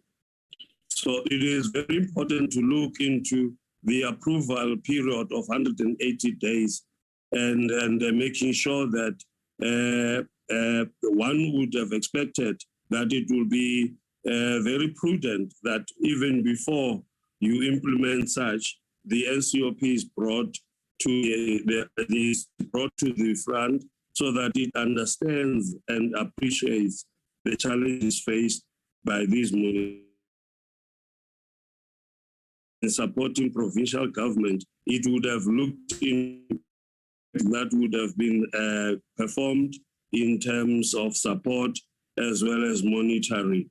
But without that, it becomes very difficult for Ncop to provide any assistance. And in this case, hence we see what has happened in Metsimaholo and in many other areas in the province. One of the major concerns in local government sector is the juniorization of the sector in the IGR system involving the Ncop. For instance, Salga is accorded non-voting status in the Ncop, diminishing its influence and role. This directly almost mutes direct voice of communities during Ncop interaction and activities. The latent effect of this approach is that it denies the Ncop fresh and direct innovative ideas from the communities. Furthermore, the role of local government during legislative consultative processes reduces municipalities to be conveyor belts instead of active participants, whereby deliberate space and platforms are created for municipalities to actively engage in policy processes. Chairperson, nonetheless, some of the achievements that were seen as a result of effective intergovernmental relations and cooperative governance, particularly Ncop in our province, is the successful implementation of Section 139 of the Constitution in Maluda Pofung local municipality in 2018, which was lifted in 2020. However, what remains a challenge is how the Ncop is going to monitor the effective functioning of the IGR structures at the district and provincial level. And with these, Chairperson, we believe that the model, that the district development model will help and bring about these intergovernmental relations and cooperative governance, especially for our situation, and that the Ncop can actually play a prominent role in helping us achieve the objective set out by the model itself and what our founding principle, founding fathers had in mind when the Ncop was thought of. I thank you, Chairperson. Thank you very much, Honorable MEC Dukwana, for your input. I think we'll take the next input, and if I can be just clarified whether the Honorable Premier from KwaZulu-Natal is on the platform.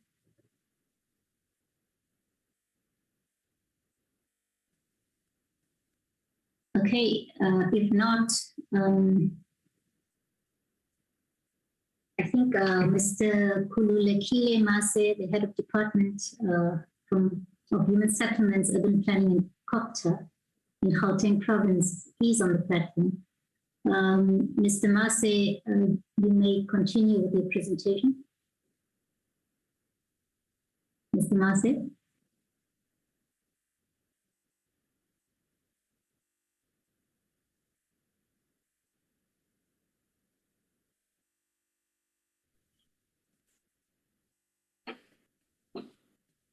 Good afternoon, Chairperson and members of the committee and other esteemed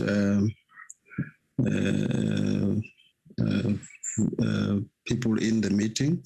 My name is Khululekile Mase. Just apologies, Chair. I think the MEC was supposed to be in this platform. He did send his apology in the morning, and thank you for allowing us to present. Secondly, just for clarity purposes, MEC Maile has two departments under his ministry. One is Human Settlement, the other one is Urban Planning and Cooperative Governance, and there are two departments with different accounting officers. So I'm currently, and I'm on an acting basis, responsible for the department called Urban Planning and Cooperative Governance, not Human Settlement, but I think the title used was the one of the MEC who was responsible for both. Are you able to see the presentation, Chair? Yes, you can. Okay, with your permission, Chair, I'm not going to go to all these slides. I think a number of issues have been covered. I'm going to cover key areas, and therefore I'm going to just pick a couple of slides and just speak to the key issues that I think are much more relevant for the purposes of this conversation.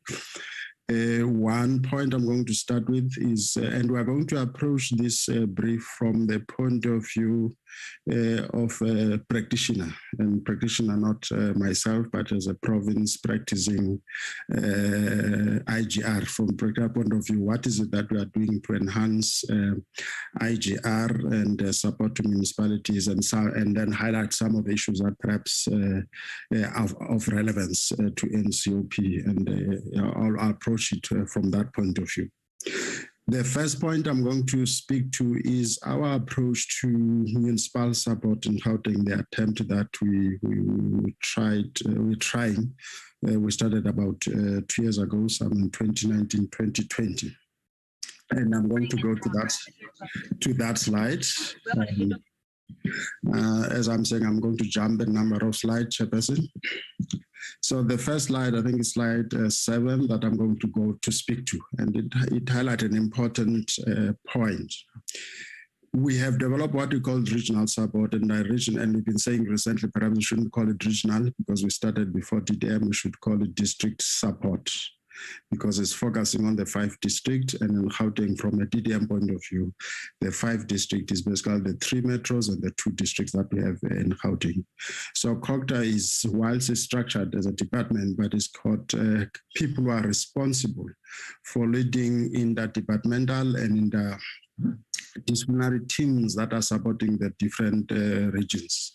As an example, my day-to-day job, when I'm not an acting HOD, I'm the DDG responsible for urban planning. But one of my responsibilities is a convener for the district of Ekurhuleni, responsible. So the point is we pull together people from different departments in the province and nationally, led by COGTA provincially, engage with the city about what are the key issues that require support. And that's part of our responsibility on section 154. The important point about this thing is that is basically the relationship between 154 and 139. Our first and foremost responsibility is to support municipalities before there is a crisis. And this is not the responsibility of COGTA, as sometimes people, other departments would want to claim. COGTA has a responsibility working with Office of the Premier to coordinate that work and ensure there's accountability. But the responsibility is that of a province. So that's why COGTA, through the MEC, signs what we call MOUs with other MECs, basically a discussion from a transport point of view, what is it that we are doing in a particular district, what are you doing support municipalities, from economic development, from other sector development in the province. And there's those MOUs, then HODs are accountable for both departments to ensure that they are implemented. There's reviews on a quarterly basis. So that is our approach to municipal support, in addition to the overall to other specific support that COGTA may be providing to ensure that the whole of government, provincial and nationally, is able to support municipality in an integrated fashion. Now, one of the roles in relation to this of national leadership or Ncrp, for instance, when we account on this, is to ensure that all the necessary relevant departments participate in this process. Because one of the complexities, although we use EXCO, that is the provincial cabinet for accountability, is the fact that COGTA necessarily doesn't have authority over other departments, but working through the EXCO system does allow. But that's another area, I think, to strengthen that an oversight committee at a national level has also some role and responsibility of supporting that process, but also accountability for all of us, in addition to the accountability that is derived at the provincial level through EXCO, through the Premier. So that's one approach that we are taking towards, if I may put it like that, avoiding the issues around Section 139 to be proactive in the support. Of course, there are still many gaps. We are still experimenting with this regional approach in the context of DDM. So that's one area that we are just depositing as one of the practices in Gauteng that is pregnant with all possibilities, both for Ncrp to support it, but also in terms of provincially how to ensure we maximize that approach. The second part, I think I'm not going to speak to IGR coordination. I think I'm going to illustrate that through practices. So I'm going to go to DDM. I think I've already spoken to these issues, so I'm going to skip the support issues I raised. Those are specific responsibility of the department, but I don't want to focus it departmental. The second point. And I'm not going to go to the theory and the framing of DDM. I think that has been since sometime mid-2019 been a discussion in the country. I'm going to just focus on some of the issues. So now DDM is a policy or intervention rather framed from a national perspective and perhaps with some peculiarities from a provincial point of view, as it should take into account the specificities of each province as well as specificities of each municipality.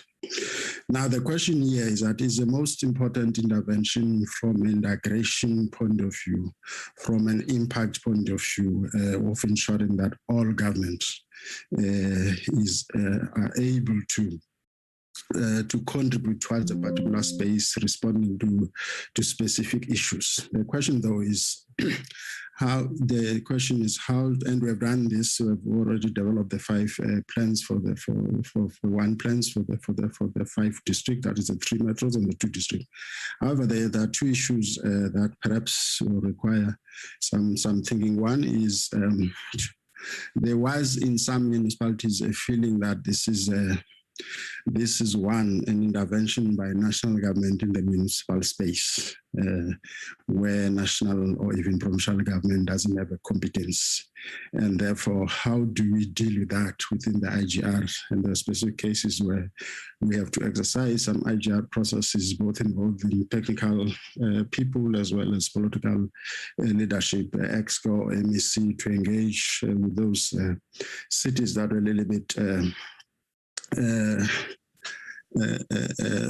skeptical of this approach, with the feeling that it's another way of national government interfering in municipal issues. But through IGR, all those issues have been resolved. But I think it's a lesson that when a policy is developed nationally, how to ensure that we manage it, to implement it in such a way that we take into account of those IGR sensitivities. But the other issue that was raised was, to an extent, it derives from which legal framework, DDM, and therefore what kind of instrument that you have, and I don't know how to use this word, but I can find another word, to enforce, to ensure that it actually happens. And I think those are some of the issues that perhaps would require some moving forward as part of practice, as part of moving forward on DDM. But however, I think more or less those issues have been resolved.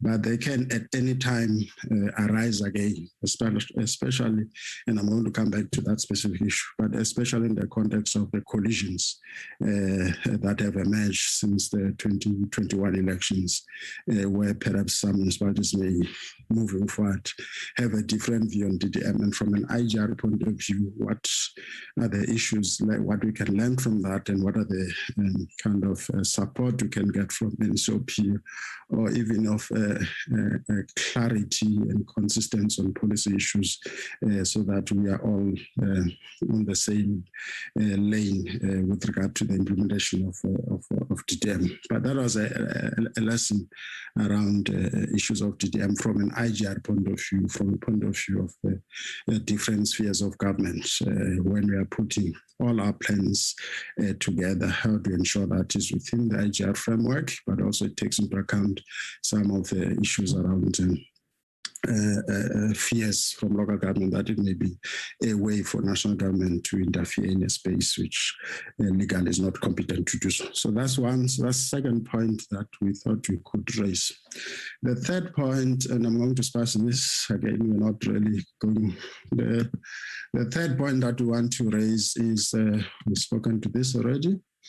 The third point we wanted to raise was around I just missed this now. Oh yeah, there we are. Around some of the issues around what we call post-election issues.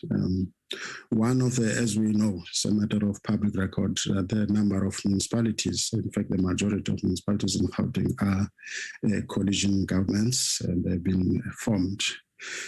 However, and that is the will of the people of Gauteng, so none of us can question that outcome, despite what may be inconveniences for those who work in government, the question is, how do we ensure that there is whatever political issues that are emerging between different parties, but there is cooperation between the different parties, either those who are part of coalition and those who may not, but in the interest of one IGR, but fundamentally in the interest of the people of Gauteng. And the number of support that we are providing with regard to that, however, there are still complexities and uncertainties in different areas. There's work that we've been doing with SALGA, and I think also at a national level, around some framework on how to manage collision. However, the point is, and perhaps this is just my view, it will be useful, of course, to have some guidance, some framework, and some kind of a policy approach for purposes of consistency, our managers. But however, it is also the responsibility of leaders and political parties in the manner in which they engage. And so at the national level, I think it's another space, perhaps perhaps it is already taking place from an NCOP point of view, some kind of an understanding and a guidance on how we manage collisions in a manner in which there are no negative spillovers that are impacting negatively on service delivery, that are not impacting on people, that are not impacting on the passing of budget, as an example. That's one of the kind of risk areas. So that's one area that perhaps requires NCOP and other relevant institutions and to think about as a collective, as part of supporting provincial and local government the post 2021 election. So that's one area. The second last point, these are some of the support that we're doing and to deal with that, but I'm not going to go to that detail. The second last point I'm going to raise is the issue around, which again is a matter of public knowledge, the issue around in Section 139 intervention in Botswana and Mfuleni. Even in the last couple of years, it's been an area that has been almost like a sore point from a Gauteng point of view, or a complex matter to deal with. And I think the effects of this are known. As we know that in terms of Tshwane, the matter went to court. Eventually, the province lost the case in the Constitutional Court, in the Supreme Court, and in the Constitutional Court. However, the Constitutional Court raises some, and I'm not a legal person, and I don't think we are here to discuss necessarily those nitty-gritties. The judgments of the basically three judgments, the majority one of 5 judges, basically agreeing that the municipality had actually failed to execute its responsibility. However, the intervention was beyond what the province should have been managed through IGR. Of course, without questioning this judgment, is the question of what is the kind of a dividing point or end point between support and other IGR interventions and the actual intervention on 6. And I think that's an issue, especially that there also another second judgment, which also saying that the municipality was dysfunctional. However,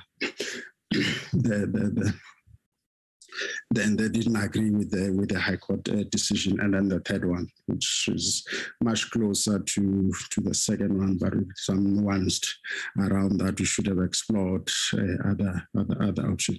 The issue here is not so much about the judgment. There is a judgment, and the province had accepted that. The issues that were kind of the neat line one has to cross between Section 154 support, IGR issues, and the time when it's appropriate to intervene. I think it raises a number of issues if you go to the details with regard to that. So that's another area that perhaps moving forward, what lessons it's not so much about what has already been decided. It's more about what lessons the province, what lessons national, because we also, as you know, in terms of law, and you are familiar with this, so we need not to say it, This was a recommendation from the province, which was supported by the minister and the Ncop. But what lesson can we all learn from this, from a Niger point of view, from issues of interventions and support that relationship? The last point I wanted to raise, Chairperson Ministry, and then the Mfuleni one. I think Mfuleni, there's been many discussion about it and it's still an ongoing, so I'm not going to speak to that. The last point is not reflected here, but it was, and I was provoked, and apologies, Chair, for raising an issue that's not in the presentation. I was provoked by Professor Statler. The issue around the IGR structures related to COVID, because like other provinces and national, during COVID, the province through EXCO established COVID-related structures, and one of them is the PCC, which is a Provincial Coordinating Council. The other one is PDMCC, which is a technical structure reporting to PCC, which is chaired by the Premier, and then many other work streams to manage the issues related to the pandemic. One issue is that, of course, there was a genuine and an attempt, deliberate attempt to ensure that these structures are intergovernmental in nature. So the sub-work stream, for instance, we chair one work stream called local government work stream, and that's the lowest of the structures, in addition to others, economic, social, and so forth. However, the membership of the structure is actually the representative of municipalities mandated by city managers and municipal managers, because in the main, we're discussing the local government issues, service delivery issues, the impact on municipal finances. Is the same thing with PDMCC, which is a technical one chaired by the DG. That is also constituted of municipal managers, city managers. That is constituted of city managers, municipal managers, and other officials, plus the HODs in the province. Then PCC chaired by the Premier with the mayors. The idea, of course, and the attempt, as I'm saying, is a deliberate attempt to ensure that it is an intergovernmental structure, but that in practice meant that structures like PCC were on hold, because it was difficult to have PCC and PCC and PCF, Provincial Premier Coordination Council, because you effectively have the same people and they're meeting every week. So we created those kind of probably temporal structures for COVID management purposes, but at the same time, the attempt was to ensure that in nature they are intergovernmental, and I think that to an extent assisted to ensure that there are no issues where we can intervene or interfere on local government matters without them participating in the processes. But that's a practice. Perhaps that's one or two issues we can learn from that. Chairperson and members, those are the issues that are raised in the presentation, without going into the detail of the presentation, but those are the kind of key themes I thought I could pick up on as part of the conversation. And thank you. Thank you very much, Mr. Masu, for that presentation. I think the Honourable Premier from KZN has joined us. Honourable Premier, let me hand over to you to make your input. Thanks, and thanks for inviting us to be part of this workshop and to benefit from a number of presentations that have been made, including the presentation by Professor, but also by MEC Tukwana, as well as the HOD from Gauteng. This is a very important session that assists us to review and look on the work that we are doing as government. And we will want to also thank the Ncop for being bold and invite some who will trigger the discussions, such as Professor Nico Steindler. We think we have learned a lot on the evolution of the Ncop and its role. Firstly, with regard to the intergovernmental relations Ncop have emerged strong as a platform where we are able to canvass the decisions made at a provincial level in particular, which affect also other spheres of government. And in that regard, it assent the views of the provincial government, or it leads to the reviewer of that decision. And in this regard, it has made impact in enhancing participation, both in terms of policy formulation, but in terms of the coordination of interventions at various levels. So from where I stand, the role of the Ncop have been so great in advancing and trying to address structural tensions that exist. It has been a binding force between the municipalities, the provinces, with the national government. But also, I think one point that we should take note of is the fact that the Ncop have made it its task to also ensure the continuous engagement, not only with provinces, but also with your organized platforms of local government, such as SALGA. And I believe the interaction between SALGA and the Ncop on its own enhances the effectiveness of policy formulation and implementation. With regard to IGR in the province, we are working quite well.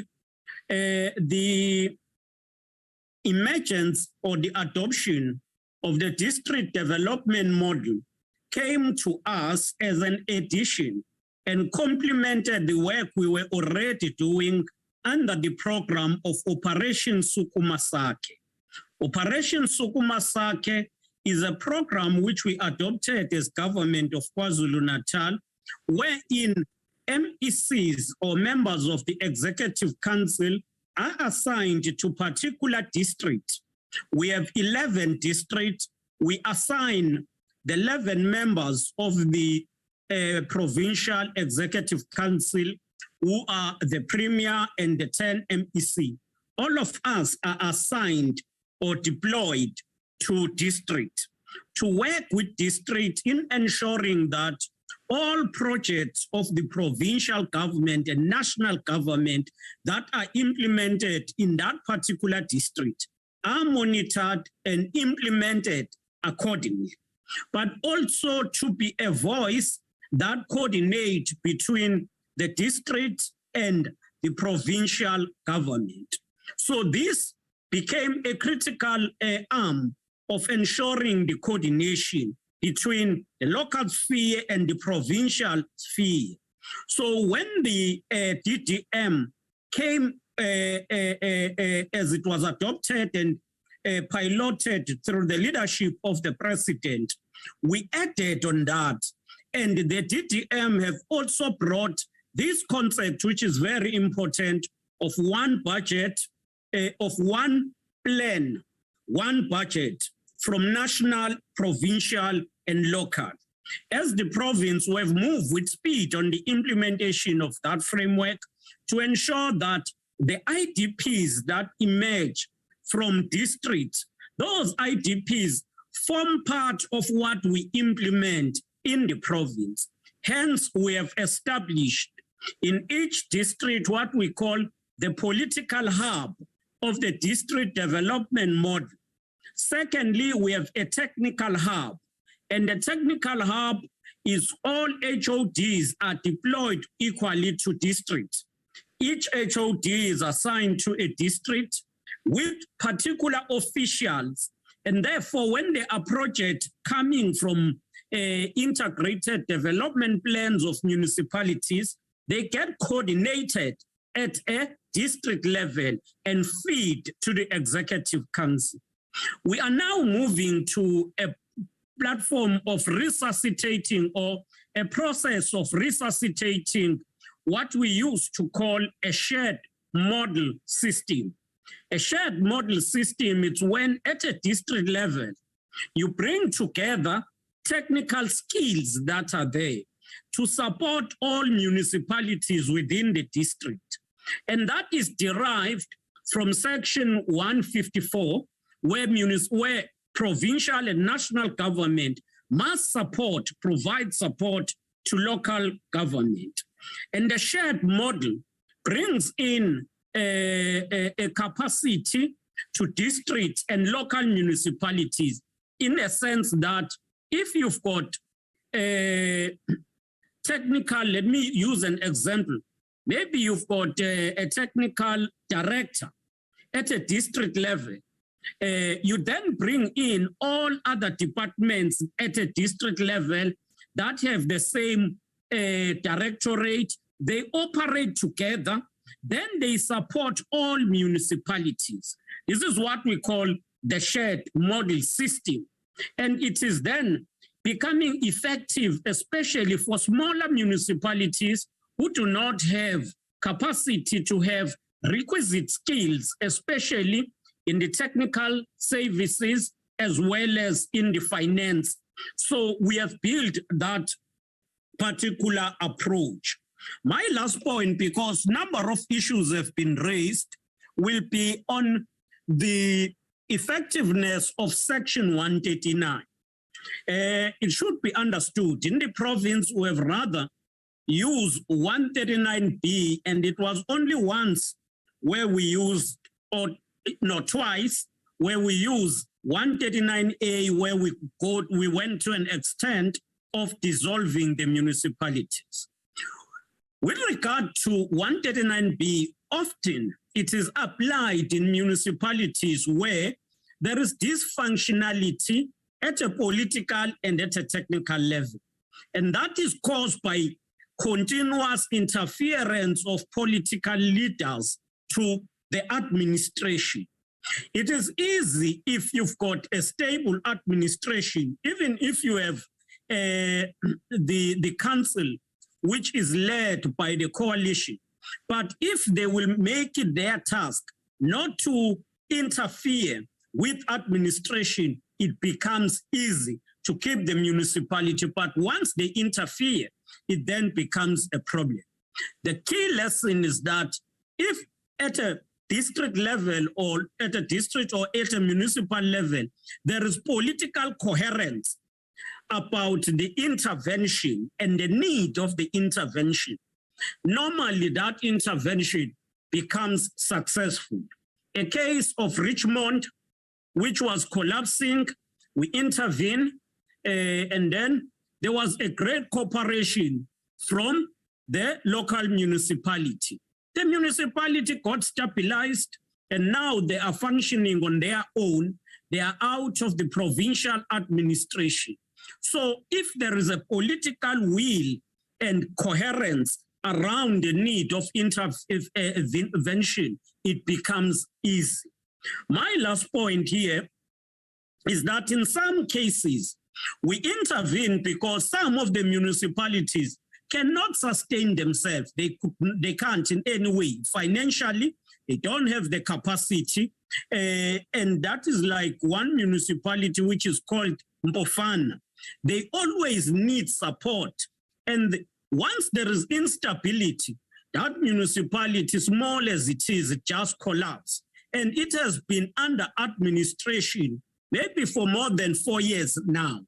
And that is a lesson with regard to how we structure and demarcate municipalities. We should take that into cognizance because that is one case study that we believe we should engage on with regard to the Mpofana municipality.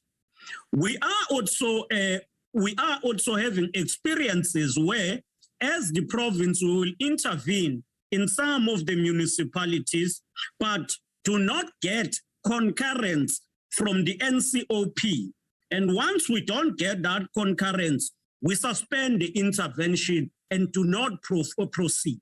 But in most cases, we find that where we will then suspend that intervention, the municipality will become more worse than what would have been ideally planned. Thank you. I think I would not want to get into details of what others have covered. Thank you. Thank you very much, Honourable Premier, for also keeping the presentation brief and not necessarily recovering issues that have already been covered. Honourable members, it's time for you, if you have any contributions that you would like to make based on the three presentations and or experiences in the three provinces. If you can maybe give an indication with raising your hand function. I see Honourable Ngwenya has raised the hand now. Honourable Ngwenya, the floor is yours. Thanks very much, Chair. And also thank you for all the presenters that have presented to us. And it shows, Chair, that Ncrp got a lot of work to do together with the provinces. Chairperson, I've got one question from MEC Dukwana in terms of the Free State. I wanted to check, Chair, that in Free State, has there been any examples of organ of state which has been involved in an intergovernmental dispute that has caused structural tension for IGR? Can we get a provisional perspective? Thank you, Chairperson. I've got only that one question for Free State. Thank you. Thank you very much, Honourable Ngwenya. Is there any other honourable member? Okay, if there are none, there's just one question for MEC Dukwana from the Free State. MEC, if you would want to respond. Thank you, Chair. I think I pointed out an example of such a case in Metsimaholo. And I indicated that the challenge that you find is actually the delay in the Ncop in terms of what it's supposed to play and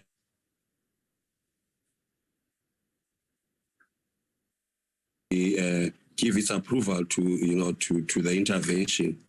In this case, the Ncop needs to look into what the provinces and the failures that are actually created by the provinces in terms of the implementation of 154 as well as 139. We quickly rushed to 139 instead of ensuring that we exhaust especially the support.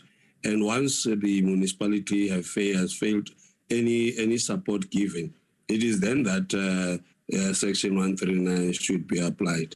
But I think the Ncop could have played a better role in making sure that it deals with that. Thank you very much, MEC Dukwana.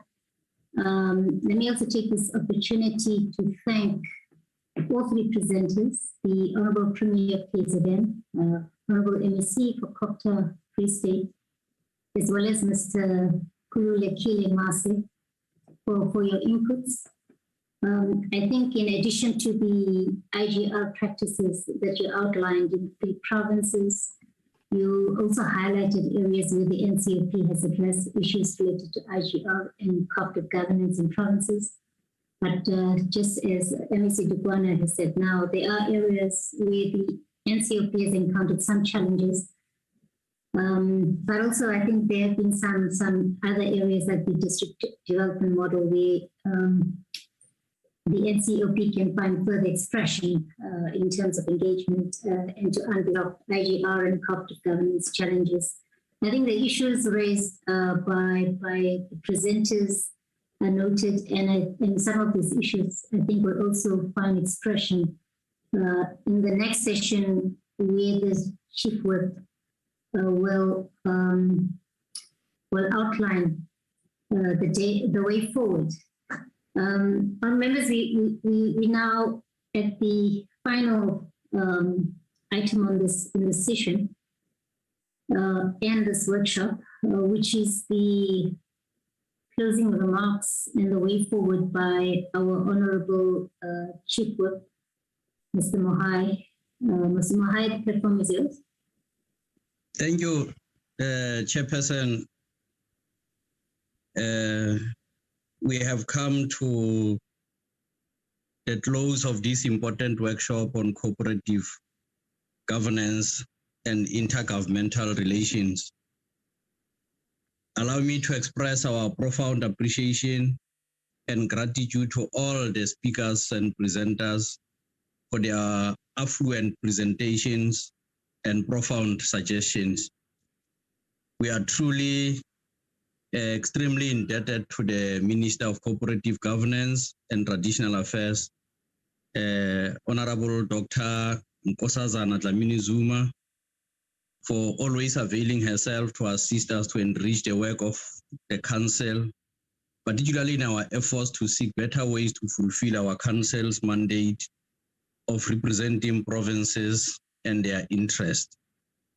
I would also like to express my profound appreciation to the Premier, Sihle Zigalala, MEC Mxolisi Dukwana, Mr. Thabo Manyoni, who's Chairperson of Municipal Demarcation Board, the Auditor General, Ms. Sakani Maluleke, Professor Chris Tapscott, Professor Bertas de Villiers, Professor Nico Steitler, Dr. Andrew Saddle, Dr. David Mohale, Dr. Tina Nzo, Mrs. Avril Williams, Mrs. Zelna Johnson, Mrs. Wendy Fanu from Treasury, and Mr. Khulileki Lemase from the Gauteng Department of Human Settlement. I deliberately, Chair, mention all of our presenters in the manner that I did. I'm sure that I'm speaking on behalf of the Council, the entire leadership of the Ncop, and the members of the Council that we're extremely delighted to host such a collective of adept, brilliant and accomplished scholars, public representatives, and accomplished public servants. Your continued support and readiness to share your knowledge is a source of great strength to all of us. We are pleased and honored that we have you as our knowledge reservoir that continues to guide us to improving our systems and processes to ensure the effective representation of provinces and their interests in the national sphere of our government. Honorable Chair, a number of extremely profound propositions and suggestions were made, were made by various speakers and presenters since yesterday. Let me from the onset acknowledge the indication made by Minister Dlamini Zuma that government has started with the process of amending the Public Administration, the Public Administration Management Act, simply called PAMA, to facilitate the transfer of skills across spheres of government and institutions to improve operational efficiencies, state capacity and service delivery. This will address a number of concerns that were raised about the lack of capacity in our municipalities and even at the provincial level. Equally, we welcome the announcement that government has recognized the need for an urgent intervention to ensure professional administration in our municipalities. Many of our members will agree that this is an issue that has been raised in various platforms of the Council, including this has been raised at the various platforms of the Council, including the previous local government week, where Salga spoke very sharply about the need to professionalize our local government. A number of speakers have raised the issue of re-looking at the Intergovernmental Relations Framework Act of 2005 to clearly articulate the role of the Ncop in fostering cooperation, cooperative governance, and intergovernmental relations. I'm happy that Professor Chris explained the importance of the role of the Ncop in approving interventions in our municipalities.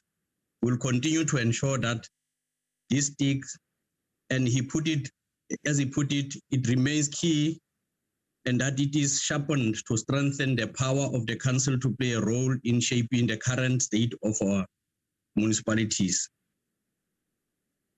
Chairperson, all speakers reaffirmed the precepts of cooperative governance and the fundamental importance of ensuring that all the spheres of government coordinate their efforts and work together for the good of the citizen of our country.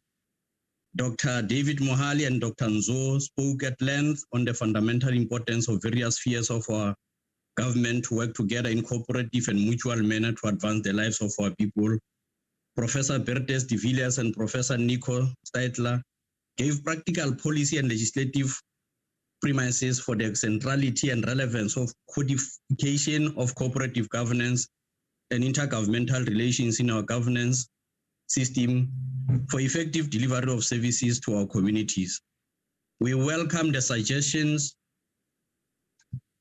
of the Auditor General and the DG of COCTA to give coherence and meaning to the constitutional role of the Council, especially in intervening and ensuring effective financial oversight in our municipalities.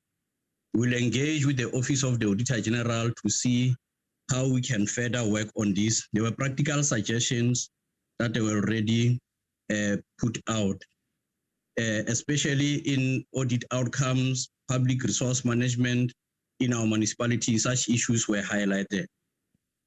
Premier Zikalala and MEC Tukwana and Mr. Mase shared their lessons and experiences in ensuring cooperation between provinces and municipalities. They also shared with us some lived experience, some of the support system and measures that have to be put in place to support our municipalities and ensure that municipalities in their provinces work together in a mutual way to deliver services to communicate to communities. To some extent also review some of the practices of the National Council of Provinces in coordinating with provinces in executing some of the constitutionally stipulated responsibilities. Our Chair, as I indicated, numerous suggestions were made. We'll move with speed immediately after the session to ensure that they are integrated in our work. And for that, I want to thank all. Thank you very much for this very important 2-day workshop. We have shared a lot of valuable information. Thank you. Thank you, Chair.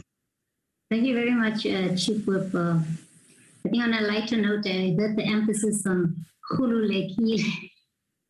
I think I was the name wrong. But be that as it may, thank you very much, Chief Whip, for those closing remarks and articulating the way forward. And also thank you to all presenters over these 2 days for this workshop. I think that being said, honorable members, this workshop has come to an end. Go on. Bongwe! Ali Bongwe! Bongwe! Igama lika Sheikh Malibongwe! Malibongwe Ndongeni! Recording stopped. Hello, my baby. Kana kunjani?